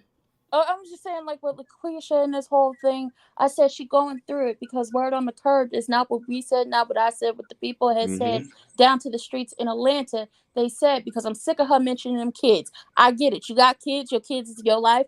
I understand. I am an aunt. I'm not a mother, but I am an aunt. Okay? I understand your kids are your life and you got to make it work. You got to make it shake for your children. But I'm sick of hearing I'm doing it for my kids and he won't pay child support. What the people on the street said down to Atlanta, word on the curb was not what we said. What they had said was, Gennaro, you don't get child support is because those children are with their father. Yes. Yep. Most of the year. I said we've heard that. We know that. This just in the Black China. And they're lying, and then for her to put that narrative out on that man, like he's a deadbeat, like you trying to allude to the fact you're not actually. I said that's the first episode, but you are alluding to the fact that this man's a deadbeat, Malaya, and that's why your roots look like that because them lies is spewing up from the damn follicles in the front of your head, pushing that wig up, turning it purple because it came from a black lie, and when it mixed on that brown wig, it turned purple like that. Right there. And that's why Gennaro put that money on. That's what all of them do. I want her. And that's why Gennaro stopped paying that child support because as he should. They're not taking care of those kids. He's taking care of those kids. The internet is saying that Gennaro's with those kids more than she is. And she's mad because your lifestyle has changed. Stop sitting there crying about money, talking about this man ain't paying child support. No, sir. Tell the truth. Like, look, he was paying the child support. Now he got, half custody. And now my lifestyle's changed. And now I can't buy to Atlanta to be with you. I can't buy my Birkins no more. My wig edges like I used to. Talk about how she moved to Atlanta to be where he's at. Like she's literally and this is what I'm saying, this fake ass storyline she has. I don't like it. Don't be blaming Brandy. This is why I'm like Brandy is right. Because you cannot sit here and say that, I'm a single mother, this. You've moved to Atlanta to be with your kids and this man. So this single mother storyline is fake as shit. Like we're not like let's but Brandy don't have one. I have a real question. No, Brandy does have one because what happened was Brandy's storyline is this. One, realize that Malaysia taught Brandy to stand with that man. Y'all remember that? Yeah. You can't make somebody stay with them one stay. Hold on, wait. Let me finish. I just want to know, do you remember that? She taught her to stand with that man. The reason why is because she knew that she had a good ass man. Now that man, and I saw, I think it was Jamie who was talking about this, about Brandy, because Brandy was treating that man wrong. That man was doing his best to keep their relationship, and she just would not forgive him. But to me, it was because of Malaysia. On camera, she said something. Outside of the camera, she said something different. That man was doing everything in his power to keep her around, and she's still over 100 women. They're still married today, so he must have been doing something right. He had to be sleeping with 100 and something women. Hold on, wait. Look, the last thing is this. Did he not mention on Queen Mother Iyanla Vanzant that he had said over 100 with over 100 women? But so you can admit it. You can admit it at that moment. That does not mean that I'm over. The thing is this though. He probably did, but the thing is this. Then why is she still with him? Because she does. She a glutton for punishment. That's what a lot of black women do. Oh, listen. Oh, because a lot of reasons. 100+ women, I would have been GTF. Child, that is the STDs waiting to happen. GTF. Well, who knows? One of them women, you could already have one, and you both got the same thing, so you might as well stay together. I just don't see. She's been punishing this man since. She's been punishing this man for years, and he keeps on trying. It. And he might have deserved it at the beginning, maybe in the middle. But if your friend, this is your best friend, right? Malaysia is your best friend. But she's saying this, so she's saying, wait, hold on. Let me finish. Your best friend is saying, don't leave that man. So there's obviously somebody that's there that believes that this can work, and you are still there. There's something he's doing is right, but you punished him for like years. Like at some point, like it's both of y'all's fault. It's not just his. Yes, he cheated, but you punished this man for years upon years on national television. Yeah, she treated him like shit. Like this man, he did stuff that was romantic. He's like, y'all want to work it out. They went to the counseling. They did everything. And she still was like, but this is still not. It was a lot. But that's a hard place to be in. Actually, that's really hard. Like if a man cheats on you and you still with him, because like I've been cheating on, I'm still with me too. With and you want to punish him. But I do throw it up. Like I'll throw it up. Any argument. Oh, remember in 2004, like because you don't get over it. And even if you love that person, 7:30 a.m. in the morning when I woke up and I didn't see you in this motherfucking bedroom, and then I went to the bathroom, to the kitchen, I made you some breakfast, and you didn't eat all the eggs because you ate. Like I'm the same. I understand this. That is just but it's something. But I believe if you're gonna keep throwing it up and let it go, you're not over it, leave because you stick in with it because you love. Like I love my husband. Like, but I still get flashbacks, and then he probably eventually is going to get tired of hearing it. Like I don't want to hear this all the time because I'm not that same person no more. I'm not that person anymore. I changed, but you're still holding on to this. Like if you believe it's hard, it's a difficult spot. If you believe people make mistakes in a relationship, but you don't want to forgive them, then leave. Because you forgive, but it comes back like anything. The thing that she showed us on national television was he was trying. Now maybe stuff happened outside of that, but what we saw on TV was he was trying to fix it. And so to me, it's like, well, if that wasn't good enough, Brandy's a bitch. Go. It was on TV. It was on TV. Brandy's a bitch for you. Was he trying to really improve, or was he trying to improve what the people saw for the cameras? It was for years though. Here's my thing. Yeah, I know my thing is normally to pull my glasses down. But I'm going. I was about to say she really about to go off. She done took the glasses off. They got the tip of her nose. I'm gonna take them off. I'm gonna speak strictly as a woman. Okay. Right? And I've been here too, so go ahead. I don't care what your job is. Mm-hmm. I don't care what you do for people out there. I don't care what we have to pretend for what I'm doing. Mm-hmm. When it comes down to the me and you, that's one thing that definitely needs to be copacetic. Mm-hmm. And on the one-on-one. Right? And here's where we run into a lot of reality relationships. They want to go get on camera and not want to show their true reality. Mm-hmm. And so they're able to read in between the lines, and we don't see the reality. And so then we're questioning about any of it. Mm-hmm. One thing about me, I will never, as Nola Readzzz, do a reality TV show. I will never do it. Mm-hmm. For simple fact, it's certain things. I have young kids. They're not over the legal age. Mm-hmm. You know what I'm saying? And there's certain things within they growing up that I gotta teach them, and I gotta do, and I gotta explain certain things. You know what I'm saying? I'm just being honest. I gotta explain certain things to them. Right. That's between me and my children for me to explain and for them to understand. Mm-hmm. And it's not for the public world to explain to understand. And it is what it is. So I think all of these people, they sign up for reality TV for the check. True. And don't understand the implications that come behind it. implications meaning, all right, this is what we're showing right now this season. But it brings up questions about different things, and everybody else have to go back and look into it and figure it out. And at this point, I'm tired of figuring it the fuck out. If you're gonna come on here and share your life, then share your life. Either be fully transparent or don't do it at all. Right. And signed up for the show. We're gonna need to see it all because some people are able to spin reality into a mega mogul business. People like Mama said she agreed with you, so did. She said she agreed with you, so. Thank you, Mom. And Mama said, how is her edges supposed to look? And the thing is this, though. Not like that. What you're saying is this. So when they find out that these men are trash, they have They're not supposed to look like that.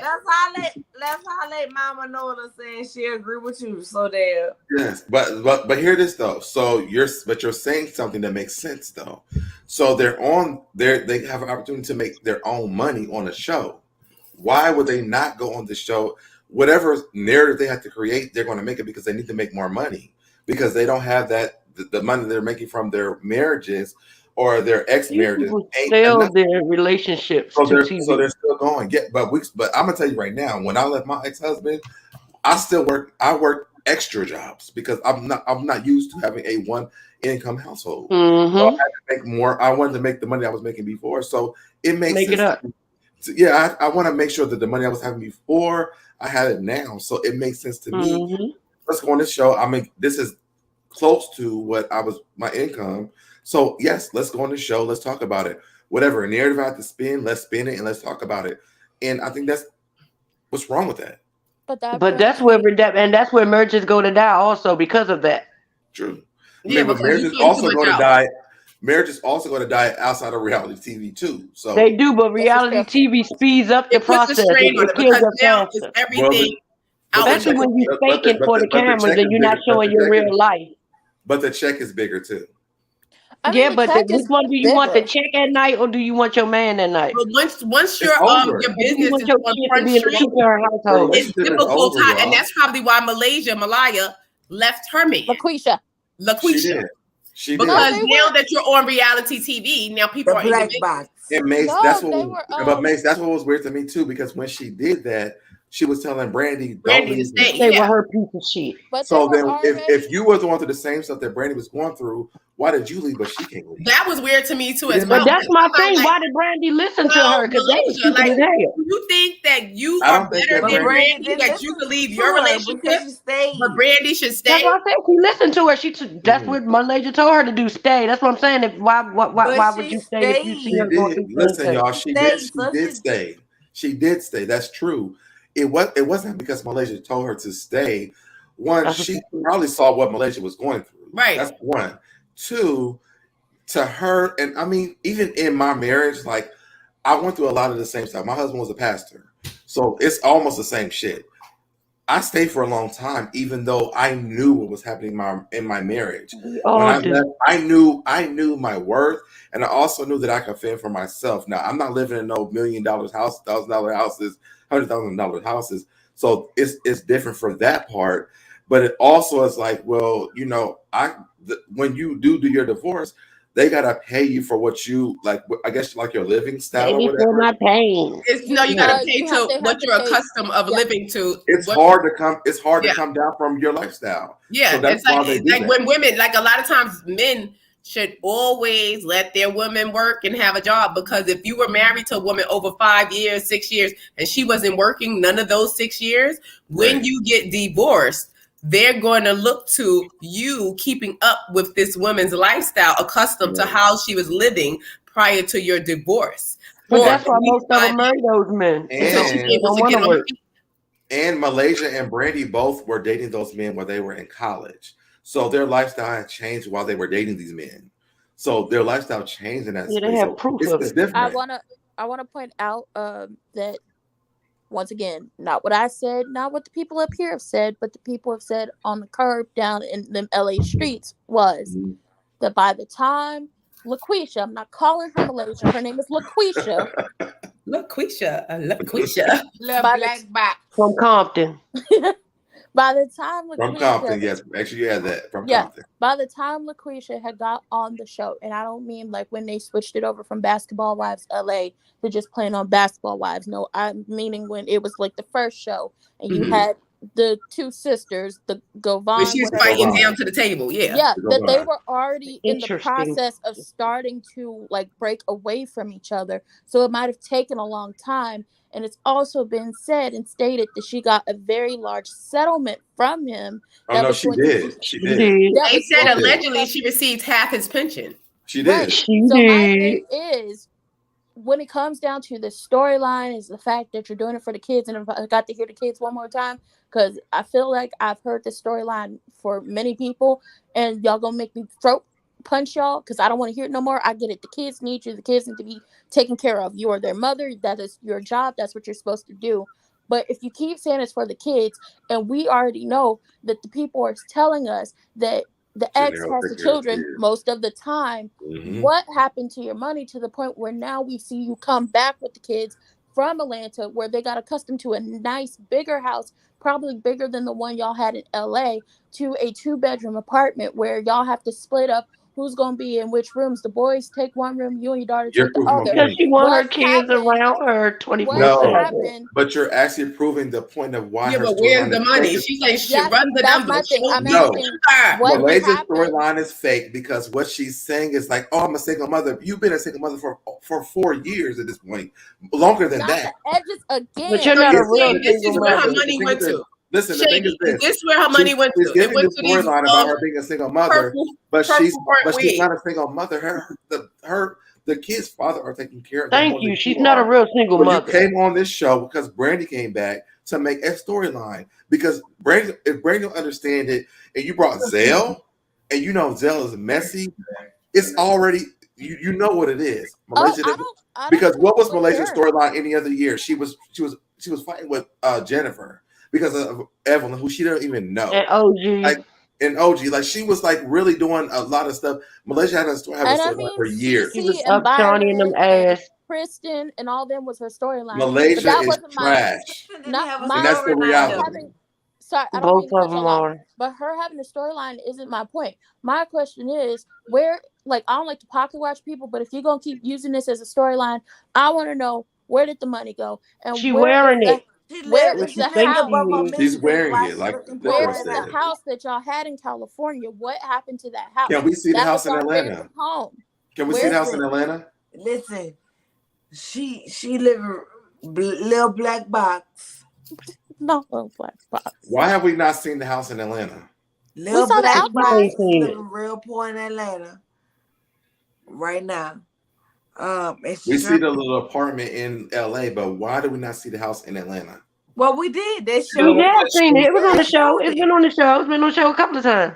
They did a little quick view, and then they did a little FaceTime where she was FaceTiming the kids, and we got to see them when she was sitting down sad to that little apartment in the sky. That was the house in LA. That wasn't the house in Atlanta. No, that was they from the kids was in Atlanta. Before that. It was on last season. In the season they showed it. I thought she was. I don't know if it's the Airbnb, but they showed it. No, they've showed the house multiple times in Atlanta.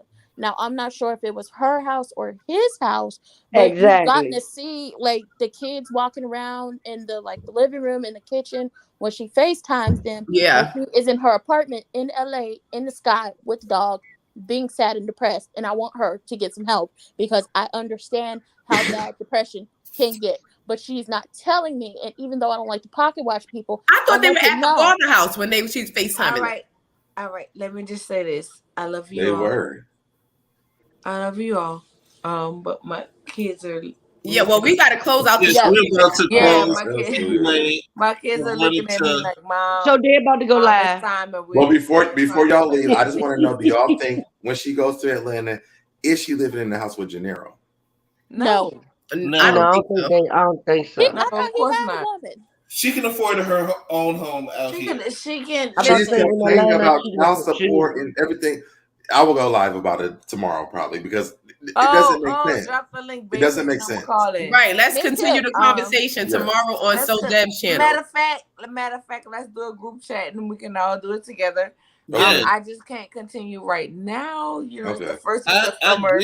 And my kids are wanting me to do mama shit. Right. Let us know what time you're gonna go. Yeah, because you're supposed to be doing a movie We're gonna night talk about it real quick, and then we'll talk about it, and we'll do it tomorrow. So, but I want to thank everybody for showing up for our live tonight. Yes. I want to give a shout out to Nola, Maze, So Deb,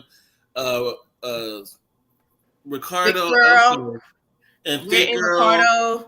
Everybody. And let me apologize to you, Shady, because we derail your whole shit every time. Yeah, sorry. So I apologize. I be trying to,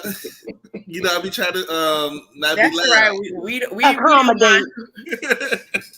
Shady like, well, we're talking about this. I'm like, I love open discussion. So y'all make sure y'all go subscribe to Moments with Vivacious. That's Mama Read's channel. Yes, let's and go subscribe to my channel as well if you want to hear. Please subscribe to Thick Girl's channel. It's Prosperity Thick Girl 40.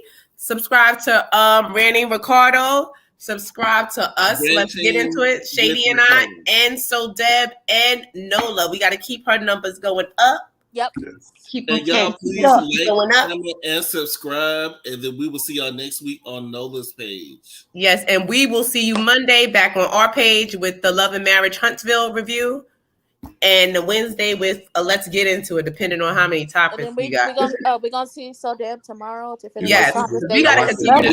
Somebody's gonna tell me what happened to that house in LA. I know that. Somebody's gonna tell me what happened. We will finish the discussion. We got to, and also we're gonna be doing Love Emergency, New Housewives of Atlanta. Yes, we're going to be back with the Housewives of Atlanta review. And let me say this to people that are on your channel too, because honestly, when I saw that you were live, it said Nola, so I tell people to come to Nola's channel. So I don't know why that was on her channel this week. Yeah, we do a rotate. This is like a rotating channel. No, I know that part. But I'm saying when I was on oh yeah, let me in my live because Nola's going live. It said Nola, so I tell people to come to your channel. Yeah. So I don't know why that was, because that's not your channel today, right? No, it's next week. It's on my channel. But when it said notification, it said your channel. It did say Nola Read's channel. It didn't say Let's Get Into It. Oh, we probably made a mistake there. Oops. Well, I don't think it's title. I don't know. I tweet everything out on my Instagram, on my Facebook, on my Twitter to let everybody know that we were on their channel tonight. It's a rotating panel. Right. Yeah, but no, so Facebook. I mean, YouTube made that mistake, not y'all. That was it wasn't your fault. It wasn't your fault. It wasn't nobody's fault. It said Nola Readz. It's going live. Yeah. Well, subscribe to both of our channels. So on Fridays, if you don't see us over there, we over here. And like this video. Exactly. Subscribe to both of the channels. That's the point. And share. Because we appreciate all y'all for coming. We appreciate y'all for staying in the chat. Q is always here. We appreciate you. We had Chris, Mama Nola. That's Moments with Vivacious. Please subscribe to her. Mama Nola, because that's my mama. Yes, and I want some gumbo. Y'all done made me hungry. I'm about to go. I need a direct phone. I need to contact your mother because I need to know when I can get my gumbo. I need to know about this crawfish breed. So I want gumbo. Does it travel well? I will cancel all my plans for you. So damn. You gonna get some gumbo when I come to New Orleans. We make it. Matter of fact, I'm gonna call you and my mama. I'm gonna call you and my mama together. I need you to schedule a trip like within the next 2 weeks, though.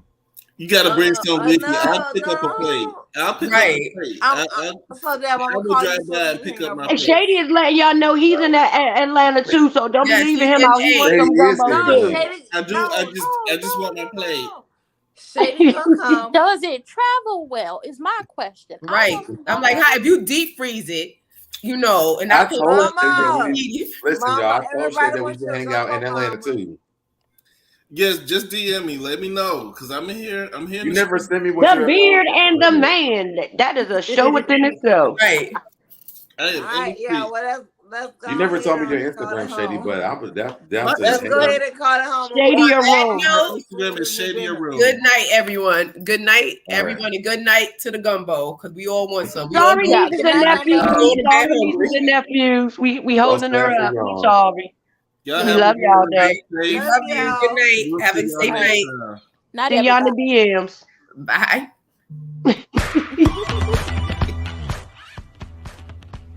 Hey guys, hope everyone's doing well. Introducing the all-new Let's Get Into the Readzzz panel, reviewing Basketball Wives. Featuring the best beard on YouTube, Mr. Shady V. And straight from New Orleans, it's Miss Nola, baby. Nola Readzzz, that is. And myself, the wig, Mace Moreau. You're ready to have a good time? Because I know I am. So sit back, relax, grab a cocktail, and enjoy the Let's Get Into the Readzzz panel.